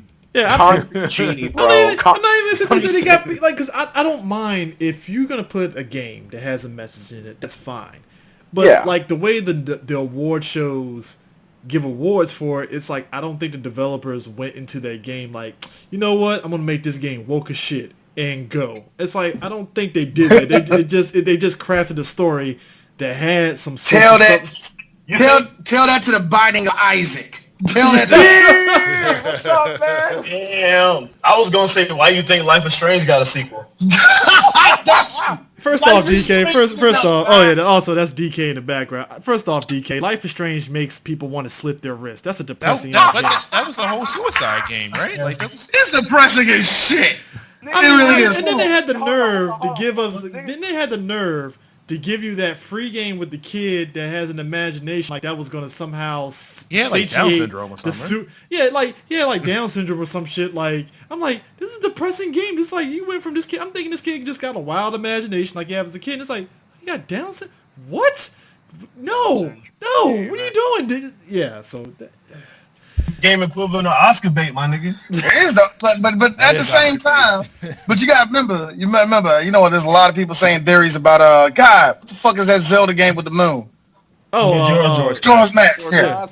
Yeah, that's another one. Oh man, it's so deep, man. The storyline's about like shut the fuck up. Nah, nigga, you only saying that because you saw that one episode of Game Theory. Exactly. You only saw that one episode of Game Theory, and you rolling with that shit. Do you know that Zelda was dead the whole entire time? It's an allegory of death and life. Like, shut up. You know what other Zelda game was about? An allegory of death and life? Link's Awakening. Yeah, you were dreaming about a fucking owl the whole goddamn game. The whole fucking game. First of all, don't come for the dream owl. You get an entire Zelda fandom on your ass for saying that. No. I'm first off, you gotta learn who D is. Number one. So you saying like every fine girl over 30? Oh wow! You gotta realize, Fox. You gotta realize. First off, D wants every bit of the smoke. Number two, and you know me, guys. Y'all know me. Y'all can get mad at me all you want. I see what makes you happy. Are you the scapegoat for 3 Black Geeks? No, D. I remember we talked about this during behind the scenes before we did the Halloween 5 fucking review. I don't give a shit. I go after every fandom. I've talked shit about the Star Wars fandom, Steven Universe, Overwatch, Power Rangers, wrestling. Bold. You're bold there, Reckless, on the Steven Universe fandom. Cause goddamn, I would never touch that shit. Fuck hey that. Man, I Adventure Time. I've kindly said. I don't need the LGBTQ on my ass. Fuck that. Hey, look, man. This is coming from a nigga who has 2 moms who have been together for 20 years. I'll take the smoke. You all kiss my Reckless, ass. Did you just pull the I have black friends? He did. Yes, I have a lesbian mom. I'm like, yeah, okay, cool. Do you realize how many white friends I have? Exactly. One was a lawyer. Oh my god. Look, I'm not touching that fan mail bag with a bomb. Like, no.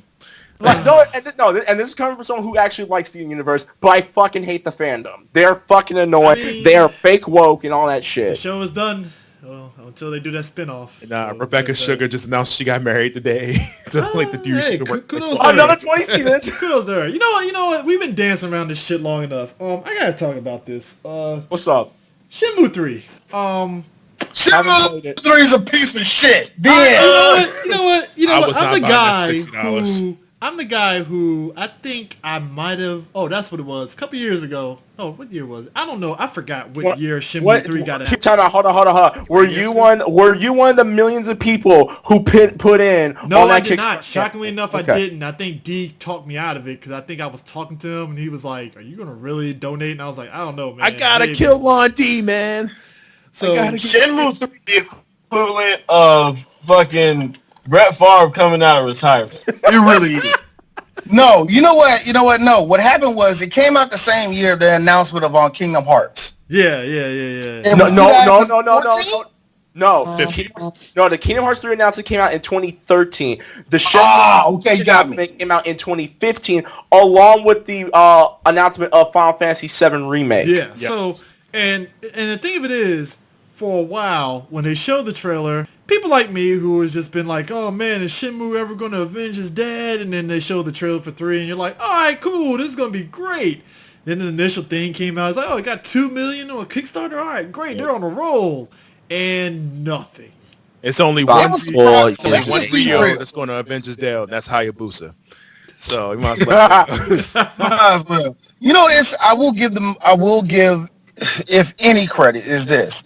You have to respect the fact that there was a fan base. Yeah. There were people that were clamoring for this game. Now, I was one of them. because I'm gonna be real, I was a grown adult. Well, not a grown adult, but I was grown enough to remember it coming out the first time, and I know enough of the game to say what I said when I saw the announcement. Chris, I don't think this is the mountain. Are you sure, D? Chris, I don't think this is the mountain that you want to die on. As I kept There asking are D, so many. as I kept asking D annoyingly, "Hey, would you like to play Lucky Hit?" Shut the fuck up, Chris. But here's the fun part. Here's a really good fun part. Chris, I will give you this much. At least the game that you kind of liked turned out better than the game that I kind of liked. Come on, you know what I mean by kind of like. The game you was trying to like get hyped for, at least your game turned out better than mine. Which is? Mine? Mighty number 9. That fell directly on its face. Mighty Number 9 played like a ROM hack of Mega Man for like the fucking Amiga. Hold on. It was one of the worst games ever. I remember I covered it. Like, I fucking went on my number 9, and this is around time when I was still on ScrewAttack's website making blogs and shit. Dude, I got crucified talking about how fucking terrible that game was. Wait a minute, I'm sorry. People like that game? People defend that game? Yes. Yes. That's Yes, bro. Yes. I wish I was making shit up. I'm not. Niggas crucified me because I talk shit about the game. It's like, okay, stylistically the game looks okay, but gameplay-wise, motherfucker, any of y'all who spent money on their Kickstarter, y'all were hornswoggled and bamboozled to play a game that wasn't still, after all that money they made, was still not complete. Fuck you. All I know, You all I know is this. I put in money on the game. Okay, so here's the timeline for me with that game. I did put it on the initial Kickstarter for Mighty Number 9 to where I was going to get a PlayStation 3 voucher for the game when it released. Then all of a sudden I remember getting in the mail the box for Mighty Number 9. I'm like, the fuck is this? An empty box? I'm like, oh, that's right. I put in for the digital. That's how long I forgot I put in on that game. Like, I phased out of my head, even though I was watching the Jim Sterling videos where he was doing the accounts of the steps of Mighty Number 9, and I just phased it out of my head, just forgot about it, and I get that game box in the mail. I was like, oh, I did pre-order Mighty Number 9. Huh. Alright, whatever. And then I got the game, and I downloaded it on PS3 and played it, and I was like, I feel ripped off, but I don't know what to say. Like, okay, I don't care anymore. Like, why do I care about this? I don't. Shit, and I thought my pre-order of Marvel Infinite was a stupid idea. No, Lord, at least Marvel know what? Infinite, you got some mileage out of that. No. That was also a pretty stupid idea. What, Look, Infinite, man, the idea of Infinite, or just the game itself?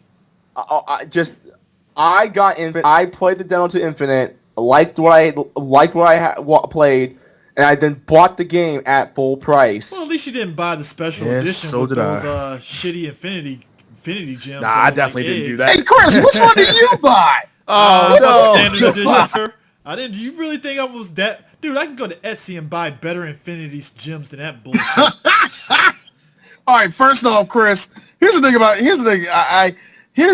me chomping your balls off. Sometimes you find a way to dodge around that and do shit like what you just did right there. I'm about the standard edition. That's In my the thing. word, I'm about in the to- words of CJ, in the words Chris of gonna be out here Go ahead. buying gold fingernail polish, an old blade from like the Middle Ages, and like 6 color yoni eggs, and make an infinity gauntlet. Nah, because you know what it In was? the words of CJ from his half-past day review, he just fucking roll cancels whenever Nah, D because tries it's to just bust like balls. I bought the standard edition, and the only reason why I kept myself from buying that deluxe edition is that somebody on Twitter had actually got a review copy of the special edition, and they immediately was like, "The fuck is this?" And took a picture of it, and it literally looked like an Easter egg that slightly glows. I was like, "Ooh, I dodged a bullet on that one. Fuck that." You know what? The worst I ever seen is something that I never got.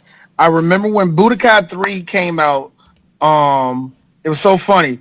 Oh shit! I was know 10 you- when that game came I out. was like, you had to be like 9, nigga. But anyway, Actually, no, I was remember when this came out. 9 turning 10 that year when that game came And out. AKA, we're old. We get it. The Regulus. holy grail of Dragon Ball. I game. remember. No, hold on. Now I remember. Now I gotta see what you got. Now see that I remember this. What happened was I remember me and my friend, we went down like probably a few weeks earlier. San Andreas came out. Yeah. And I remember being on the waiting list, all the rest of that shit, going to GameStop, I got it. I was like, yeah, nigga, I got shit. I looked to the side. This motherfucker bought a copy himself. Like, did you pre-order? I'm like, no. But anyway, flip side. He pre-ordered Budokai. I didn't. We go to the mall. He come out with a special edition, had a Dragon Ball on top of it. The Dragon Ball was plastic. Hold on. It wasn't even a fucking ball. It was like A disc, wasn't it? It wasn't a disc. It was like plastic that you had to connect, and it looked like a ball, but it wasn't. It was shitty. That's all I can really tell you. Well, you know, it was back there. to the, Worst things I ever Lava Land. seen. back during That the PS. sounds like an accurate description of everybody that bought the first. No, actually, no. That's an accurate. That's an accurate representation of fucking Atari at the time. Well, let's be real. Atari at the time was trash. Let's be They real. knew it was trash. Pre-orders for PS2 era for PS2 era, that generation of games, it's like you basically got like basically little trinkets, which I gotta be real. Keychain and shit. Yeah, keychains and like you didn't really get much of anything and stuff. I remember when I pre-ordered Devil May Cry 3, I think I got like a Dante pin, and I was like, "That's it. All right, I guess. Sure." I remember, but you know what? We're dodging the big elephant in the room. Shenmue didn't learn how to fucking evolve, No, and I knew it. We knew that was going to come out. You know what's weird? Yakuza has been out for how long now? Since 2005. 2005. Now to be Shenmue fair has to no Chris, Shenmue has no whole- fucking excuse at all. The whole point of Shenmue 3 was to test to see who was going to buy 4. It really is. feels Wait, like- I haven't What yet bought. the fuck you I haven't doing yet bought the beta for? game. I haven't yet bought the game. How long is Shenmue 3? I'm sorry, did you just call Shenmue 3 a Shenmue 4 beta? Okay, are you That no, really is. no. I called it Shenmue 2.5. How much was Shenmue 2.5? But here's the best part about this. The best part about it is I'm thinking to myself, well, okay, fine. Okay, it just didn't evolve. It can't be that bad of a game. This game is amazingly vanilla. Like, yes, it really is. vanilla. It's And like, look, it only does missionary with eyes. my eyes off. You know exactly. Eyes closed. Dude, Chris, now, you know, one of the good things about Yakuza, one of the good things about Yakuza is that it is an open world, and even though it's open world, there's shit that is restrictive. And the shit that is restrictive doesn't have you doing like GTA shit, like hopping cars, running over people, slapping motherfuckers for no reason, shit like that. You know what I mean? Yeah. The way the game paces itself makes fucking sense. And I'm thinking to myself, okay, fine. I'm looking at Chris, I only got through 15 minutes of gameplay watching this fucking game. And I'm not even kidding you. It is some of the most boring bullshit. The characters are still stiff. Like they're in like they're still in the Dreamcast era. They're still kind of stiff. The voice acting is fucking terrible. It's been terrible. It's been like, yo, I couldn't take they took no cues from its cousin. They didn't have any money, D. They didn't have any money. They had to sparingly use hold all their on, Kickstarter hold on. How much money did they make on Kickstarter? Okay, I got the official tally right here. $7,179,510. Motherfucker, you could not. You mean to tell me you couldn't get the better dialogue and better voice acting? And that's on top of Sony providing more funding on top of that.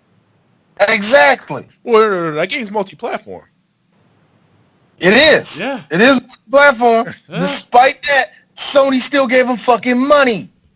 You mean to tell me? Now look, when we got Sony gave them money as soon as they hit their.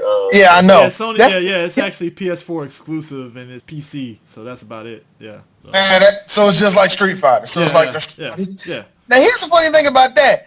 At least when Street Fighter came out, it looked like a PS4 game.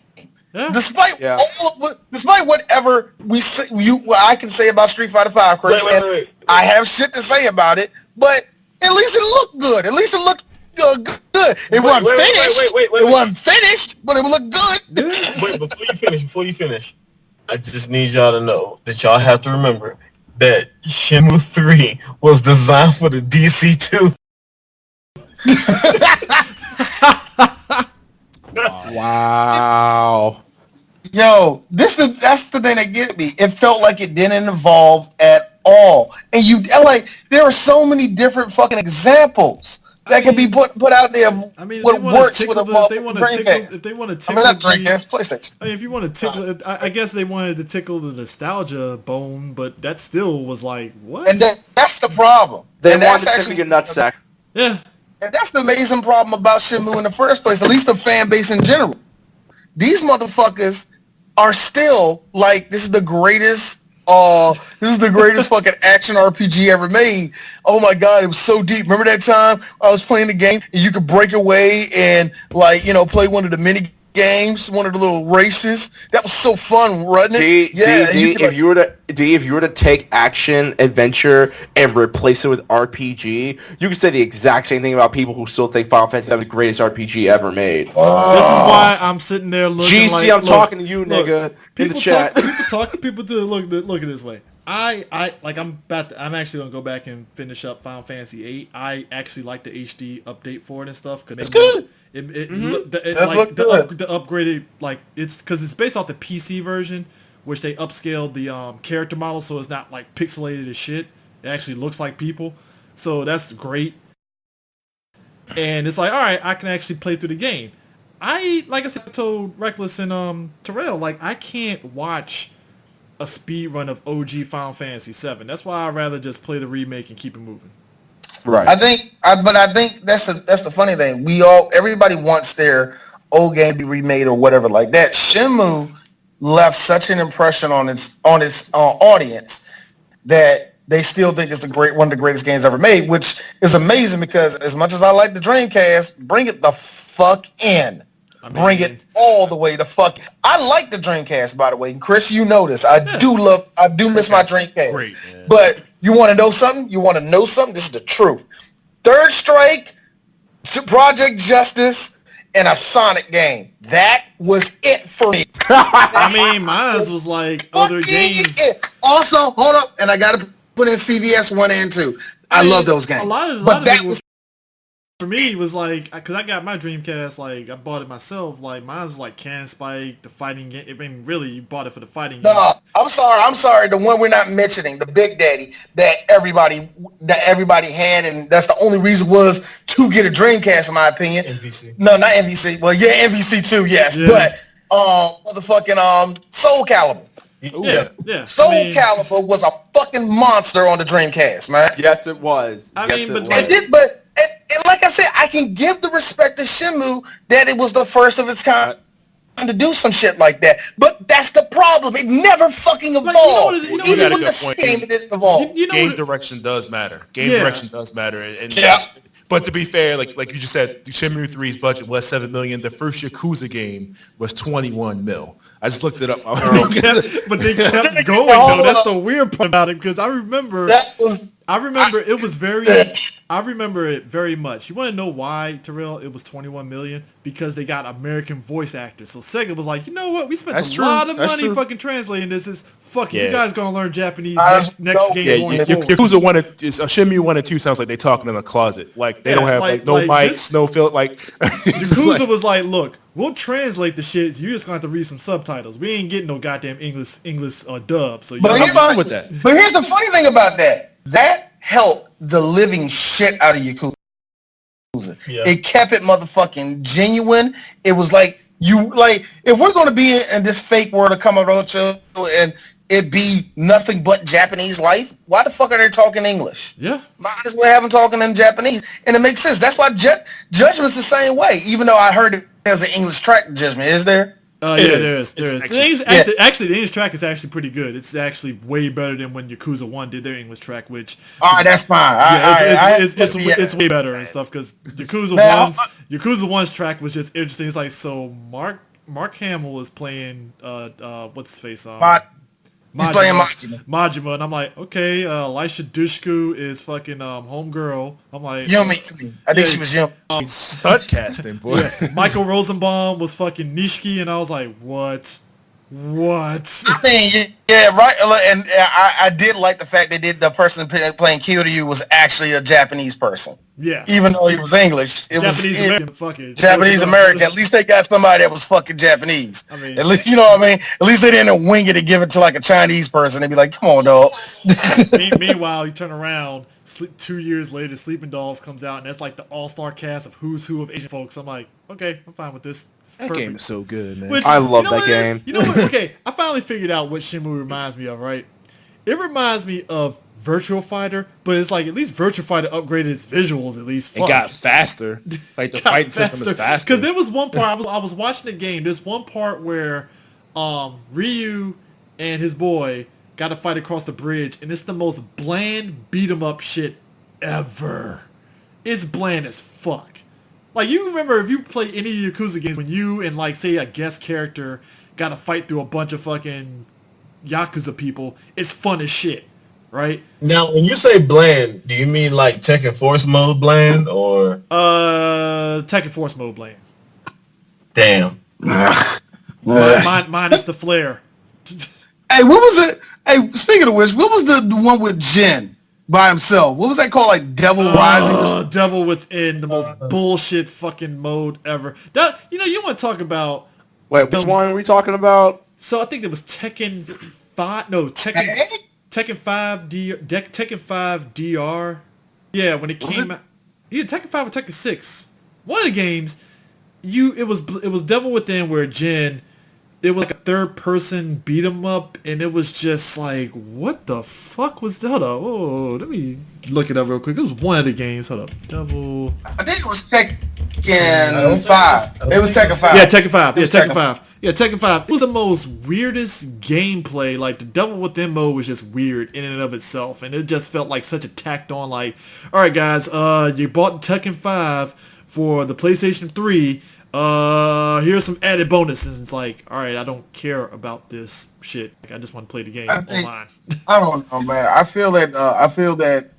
But back onto Shenmue. It's like I said again. You said it like a white person whispering black. Like yeah, guys. It's black. So black. But it is really interesting what happens when not just a director, but it feels like the director of Shenmue, he just never evolved himself, and it's like the Mighty No. 9 all over again. And I get it.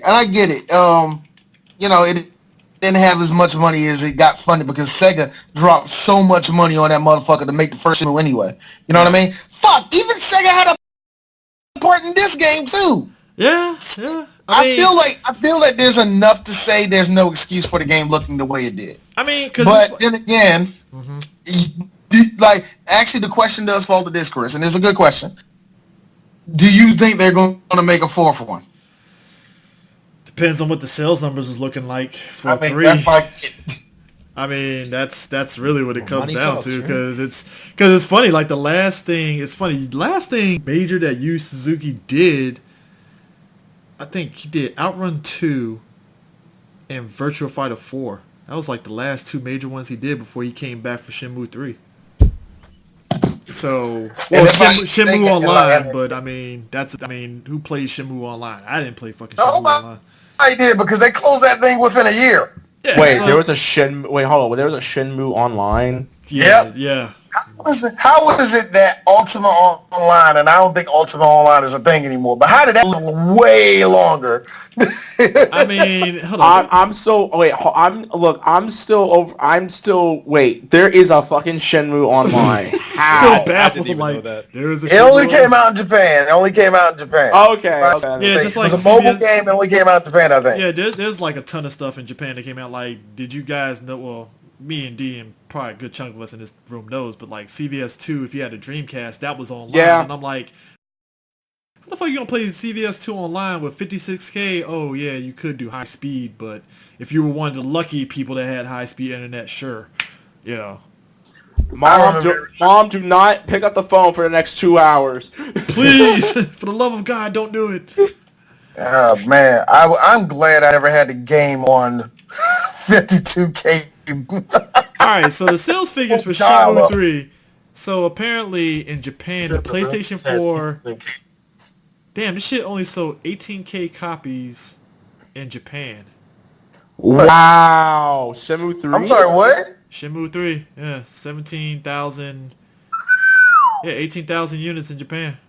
Oh, how the mighty have fucking fallen. That is not good at all. I mean, very low lack of advertising. I mean, there was no marketing. Sword and Shield whatsoever. came out too, so... I mean, that can help too. never And mind. Death Stranding's still out. They should have held up. They Well- put that at the worst possible time to bring that up. When the 15th, You know why they did it? Like- Christmas. Yep. I mean, they should just went ahead and made that shit free game of the month. Let Sony. Oh, you know it's gonna be free game. Put all Don't that, get it twisted, man. man. That's How and much? that's It better not cost $60. that's the It only is way I'm gonna play $60. It too. is $60. Oh, fuck that shit. It was on sale Black Friday for $35 though. So I gotta like be 2 honest weeks with you, later. Hey, gotta be honest with you, Terrell. Wasn't worth the $35 to me when I saw that shit. Hey, I had a choice. I was like, do I get Control or Shenmue 3? That $35, Wait, hold on. I get Control. Okay. While we're I on gotta Black ask. Friday, Go ahead. but while we on Black Friday, I have to say this right now. Yo, Bethesda, I don't know how big of a dick you can ride, but it ain't big enough. You mean to tell me you're still charging people 40 plus for that piece of shit of Fallout 76? Oh, Look, Still charging people? yeah. yo, look, That game came out on sale. Bethesda could fucking suck my dick. Hey, Fuck I tell people all the time. No, did they still got the nerve to put up the $100 season long pass? Hey, Once kid, they drop hey, that Elder hey, Scrolls, kid, you're gonna forget all about I'm it, saying though. is this. If you want a better game than Fallout, pay $50, Outer. buy Outer World, and you'll be happy. Oh, nigga, that's already a game I'm gonna be buying. But to all the diehard Fallout fans who are tired of people talking shit about 76, I want to say this from the bottom of my heart. You can suck my left nut. I don't give a fuck. I Fuck mean, you. it's like... Fuck You can do you. better. Fuck Bethesda. Fuck all you bitch-made motherfuckers for still supporting that game. Fuck you all. I mean, look. I do not fault anybody that is still playing Fallout 76. Clearly, they have Stockholm Syndrome. I get it. I understand. Just, You know the best just part? gotta sort of Here's the make it next best time. part about all of that. The game is still broken. All I ask And last for- I checked, niggas are still going into the dev room. all I asked for during their Bethesda conference, and I said it on Twitter, the first thing you fuckers need to do before you even begin your conference, say sorry. Say sorry. No. See, Reckless, you're saying they should say sorry. We already saw what happened with Blizzard saying sorry about how they treated their players for the fucking Hong Kong shit. I don't take sorry Don't get me anymore. started. I'm sorry. Don't get me started with Blizzard. I don't. Don't get me started with Wait, Blizzard, wait, dude. Blizzard didn't say sorry. Blizzard said fuck them kids. No. Blizzard did the passive aggressive. We're sorry that you felt offended kind of apology. And it's like, God damn, like, really? Well, that was on you, you snowflake. I was like, what? Overwatch 2? I was like, yeah, basically. He was like, we're sorry. We're sorry, Smoke screen. snowflakes, but No. Overwatch 2. Overwatch 2's announcement is pretty much their rendition of Pocket Sand. Whoa! It really was. It was like, we're sorry, but... No, you did it wrong, guys. It was actually their version of Malibu Stacy with a hat. I want it. It's like, now you get black women in Overwatch now. You happy now? All right, cool, bet. Hong Kong, fuck them. Let's just... No. Are you blacks fine with more black characters? Are we good now? Can we come? To be credit, to Blizzard's credit, the first Overwatch, there were a lot of black women that was like, hey, how can we get, black women characters? And I swear to God, I felt Blizzard was fucking with them because every new character, it'd be like, oh yeah, you get a woman, but she's Egyptian. She ain't black. And it's like, God damn, like, y'all really just dancing around the shit. I'm like, bro, Middle Eastern. Look, don't get me started because I'm like, to close be fair, enough, I guess that's close enough. Farrah and Anna are of dark complexion. So, like, take it, bitch. That's all it really was. It's just like, damn, y'all really just fucking with people. All right, cool. And then Overwatch 2 came out, and then, oh, shit, black women. It's like, all right, I guess. I mean, again, I'm not an Overwatch person. I just occasionally watch it.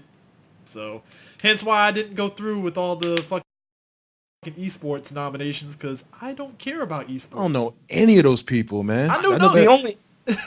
Where the black commentators at? I was saying... This is told that Harry Potter was in the first two movies. The only side of esports that I actually watch is Evo, and I do watch Overwatch League because I tried following Overwatch League because I went to an event, a live event, because they just filmed that shit at Burbank Studios, and it was fun. I actually got to talk to some people and shit. Actually crazy packed. Yeah, those are really fun. Evo upset me this year. Evo upset me this year because there's no way in hell a Geese player should have made it to the grand fucking final. How you saying that Geese should have made the grand finals? That character is crazy broken. The Counter King himself. Respect on Geese Howard, bro. Hey, look, it's not my fault that Namco decided, you know what, we're gonna make Geese broken. Fuck it. Like, all right, he's been broken since. I'm just saying, that is so predictable. It's like a nigga. I mean, a black person playing in the major league. It just was unheard of. No, because all it is, it's like if you know Geese, right? Geese. It's like, don't play, like, if you have a stage where it is walls, RIP your health. It's done. Hill's just done. Just finish. You're done. And it's like, and the character's ridiculous, but, hey, guys, Season 3, you love Craig Marduk? You like the fucking black dude that T-Pain dressed up as? All right, Tyrone, go. All right, cool. I'm fine with it. So predictable of you to talk shit about Geese Howard. I mean, look. No, it ain't. No, look. Here's the thing. Here's the funny thing about it, though.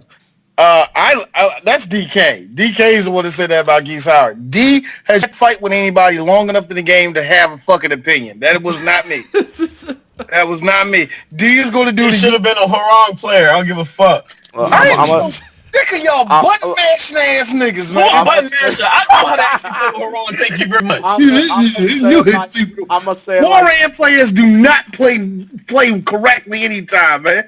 Y'all never do. Y'all button mashing ass niggas. First of all, that's bullshit. Second of all, don't get us mixed up with them filthy Eddie Gordo peasants. Oh no, Eddie Gordo people are fucking scum. No. Yeah, they are. They're fucking scum. Eddie Gordo trash until they figure out until somebody figures out how to beat them. Oh, hint. Break that fucking rhythm. Hint. Dodge.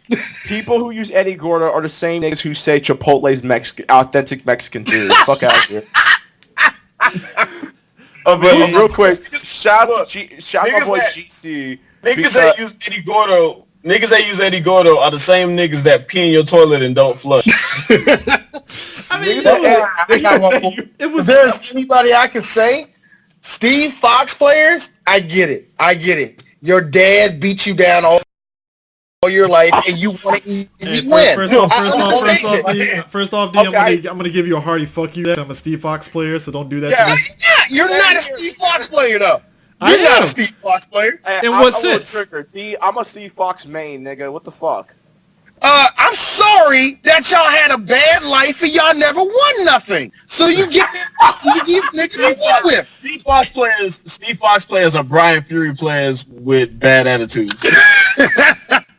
No, I think people that have who know how to use Brian Fury. You want to talk to me, man? Like Eris, who like was we were at BlurCon. This dude was like, I'm gonna get cute and play King. I'm like, Eris, why don't you just use Brian? I'm gonna use King. Then he lost the match. I was like, so you're gonna go back to Brian? Yeah, I'm gonna go back to Brian. I'm like, yeah. He should go back to Brian. And like I said, we forever will make this a thing with 3 Black Geeks. You know why he should go back to Brian? Because the person that made the game, Mr. Harada, got his ass handed to him by DJ Sue with motherfucking Brian Fury. He beat the nigga that made the goddamn game. Here's the shitty part about it with on that nigga. With me and Tekken, I still did not buy Noctis. I didn't. Yo, Noctis. Noctis had the biggest arc for his rage art. He was the only real fucking rushdown player in Tekken 7. But he's also easy to fucking predict too if you use him. So it's like, I don't know. Tomato. Chris, look. It's like Raven and Lars had a baby, and that baby just showed up with a bunch of blades.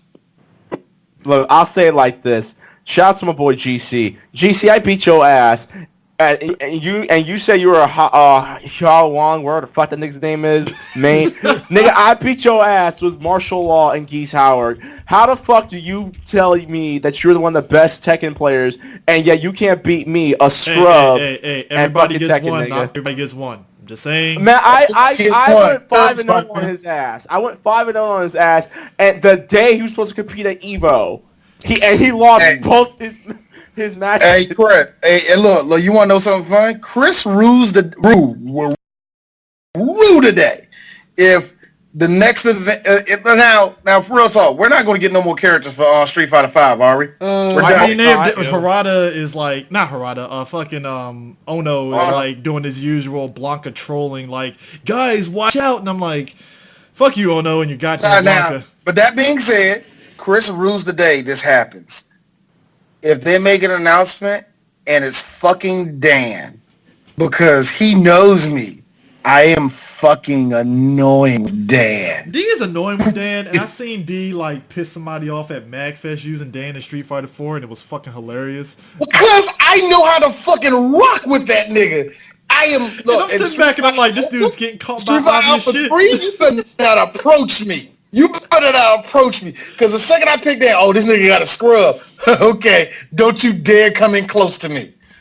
Don't you dare. I'm like motherfucking Jotaro and motherfucking JoJo. You better not come within 1 foot of me, because I'm going to light your ass up. How can I beat your ass without getting closer? You cannot be. And then I got the nerve. I'm one of those motherfuckers that will taunt you the whole entire time. I will never forget the first time I fought Chris with that nigga.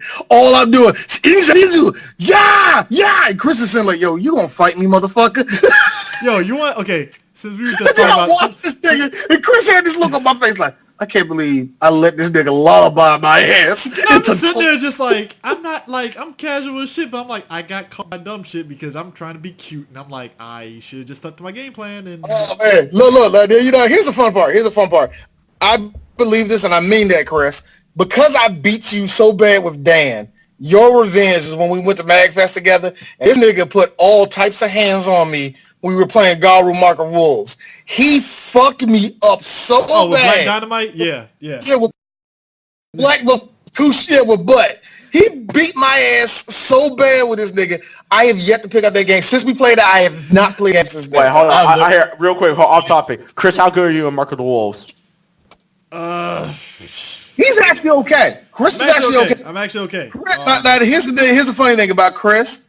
Chris, as much, not, I wouldn't say shit. He doesn't talk, Chris does not talk shit, and he will defend the shit out of everything else. But when it comes to his own good shit, he does not really put himself out there. He's modest, which I understand. Chris, to me, in Street Fighter, nice. Him in Tekken, nice. Him in King of Fighters, I have yet to see you fighting. I'm okay. I'm just shocked that I was able to do one frame links in 13, but like I think 13 came out at a weird time where I was enjoying the game, but like my emphasis of wanting to really play like that wasn't there, so it was. Now the like, Marvel games though, the Marvel games, Chris, you do not give yourself enough credit. If it weren't for more, I will say more cheesy ass players out there. I played Marvel 3 I played Ultimate 3 enough, but Ultimate 3, you are nice. Almost unbeatable. I'm okay depending on the team, but bullshit. You are nice in that, dog. I cannot beat you in that game. But I'll say this though, since we were on Tekken real quick, right? Just to kind of round out this episode, right? So I love the fact that we talked about Shenmue for a hot 5 minutes and rolled. Do y'all want to take a wager on how long it took Harada? Because this is the 25th anniversary of PlayStation. You want to take a guess on how long it took to create the first Tekken game? 10 years. That took him like 5 years, didn't it? 5 years? 1 year actually. Because right around when the original PlayStation was about to launch off, because they did a story about it, Namco was trying to jump in the market. They didn't want to put out Ridge Racer. They wanted to put out a fighting game to compete against Virtua Fighter, because I think that's when the Sega Saturn was already out. So, yeah. And on top of that, it was in arcades too. Yeah, it was one of the bigger arcades. So Namco, they did Tekken. They did Tekken 1 in 1 year. That sounds about right. Yeah. And that's in the age where most games take 2 to 4 years. So the fact that they were able to take that out in a year is crazy. Now Tekken 2 on the other hand, you gotta also look at the fact that the technology was really new at the time also, man. So it was Tekken 2, they kind of whiffed on it when you look at it. Tekken 2, they actually made that for the arcades in 6 months. Wow, really? Yep. That is some good ass time. And if you really think about it, the jump from Tekken 1 to 2 wasn't that huge, so I kind of get that. The polish was there, though. I was about to say, there's actual polish to the game. There's a polish to a degree, but that's what I'm saying. It's just, it doesn't surprise me that they were able to switch over like that. Now, obviously, we know it took longer from Tekken 2 to 3, because that was, like, fucking huge. That was like 4 years. Yeah, just about. So it's just... It doesn't even matter, because on real shit, love Tekken 2 and 3 to death. They are almost unplayable now for me. Yeah. Like, I think, what was it? Which game was it? Was it Tekken? Which Tekken was it that you can go back and play the old ones? 5? That was Tekken 5. Yeah, Tekken 5, you can go back and play the old ones. And I tried to play Tekken 1, and I was like, fuck this game. I ain't touching this anymore. That is a hard... It's like the Street Fighter Anniversary game that came out. I tried to play Street Fighter 1, and Eris was watching me when I was streaming it. Fuck that game. I'm lucky that I even got the fucking Sagat, and I couldn't even beat Sagat. I couldn't do it. I don't see how anybody could play the early games like that. So, yeah. But that was made specifically for arcade, right? They wanted you to pump quarters. But the thing of it is, like, I'm on a control trying to do quarter circle forward, and I still can't fucking do it, and I'm doing the goddamn motions. On a controller. Yeah, I'll be punching the damn arcade control. I'll be punching the arcade machine if I had to deal with that shit. Fuck that, man. But yeah. Here's my question. If we're not still talking about the Game Awards, what games would you want to see them announce? Like maybe surprises or something. Whew, man. Is there any? I got a couple. Left? I mean, they already said, like I said, they already is rumored Resident Evil 3 remake is getting a trailer. So that's like whatever. Maybe DLC for Gears 5, I guess? I don't fucking know. I mean... I'd say this. I have 3 that comes to mind. Like, one might happen. 2 are probably just fantasy picks. They might do a Season 3 announcement of Dragon Ball Fighter Z, and maybe Turles and PyCon are the first 2 to be announced. Well, that's not and then- shocking, but yeah, that could be a given. No more Goku characters, please. Okay, fine. Okay, instead Turles. What about what's her name? Kalia or where? That one bitch. Kale. Kale. Yeah, that bitch. Her and Pycon, the first two to be announced. And fantasy-wise, I would like to see if maybe Rockstar's like, we're done with Red Dead for a little bit. We're making LA Noire 2 because I've been wanting LA Noire 2 for so long. Side note, I still have not beat Red Dead Redemption 2, so that's another one I You're got to not jump the back only to. Hey, I got a better one. I don't even have Red Dead Redemption 2, so it's all good. It's all good. Or they show a new trailer, or like they just announced fucking like King of Fighters 15 and show it, or a remastered Legacy of Kain Soul Reaver. I mean, I'm thinking if I had a wild card pick, new GTA. You think the cash is dried up on the online? I mean, they're gonna milk it, but I mean, they might do a new GTA. I mean, I would be fucking surprised if Rockstar just announced a free to play online straight up like GTA outside of 5 and just milk all the coins from that. In fact, I would rather, to be honest and stuff, I would rather they do what Capcom did with Resident Evil and bring literally from the ground up redo Vice City and San Andreas. Preferably Vice City, to be honest. So more remasters. I mean, it's the Rockstar way. I mean, Yeah. just saying. Or just no, stop bullshitting against Bully 2. Well, you know what? They loafing on Bully to even do a sequel anyway. So at this point, if they do it, cool. That sounds like Bully 3 sounds like Bully 2, I should say. Bully 2 sounds like more of a Is E3 Bully kind modern? of thing. Huh? Is Bully going to be in the modern age? Because if it is, that game's already cut right there. No. Because you can't do none of that shit. Yeah. What? Here's the question: what era does Bully even take place? It looks like the 80s. They haven't really specified it, but it's just kind of like it's one of those like it takes place at a certain, Somewhere. like they don't put a time period, but like clearly the bikes, it's like a 1960s kind of era, like the Christmas Story era kind of thing. So I mean, Yeah, but there's arcade games that your character can play, like actual arcade games. oh, so it's like Batman the animated series where they had that 1940s aesthetic, but it's clearly modern times. Yeah, I'll take that. Okay, yeah. So I don't know, we'll see. But yeah, this was very much fun to do. Definitely gotta do more of this. Oh, yeah. But appreciate Reckless and Tyrell for jumping on here. Appreciate everybody that came in. Godchild, Lurks, Commander Root, all y'all. Great. Yeah, this was fun. I appreciate it, man. Thanks for having me on. Much appreciated. I'm glad we could discuss all the hate that D has in his heart for Shenmue and various other games. I said it best, man. Let you live your life, man. Again, Shenmue 3, like Jim Sterling said, it's the water world of video games. It's like, come on, like you know what the deal is. They knew they was wild for that $60 price tag. Bruh. See, I was like the audacity. So yeah, but anyways, that's pressing buttons, and we will catch you guys later. Peace out. Thank you, guys.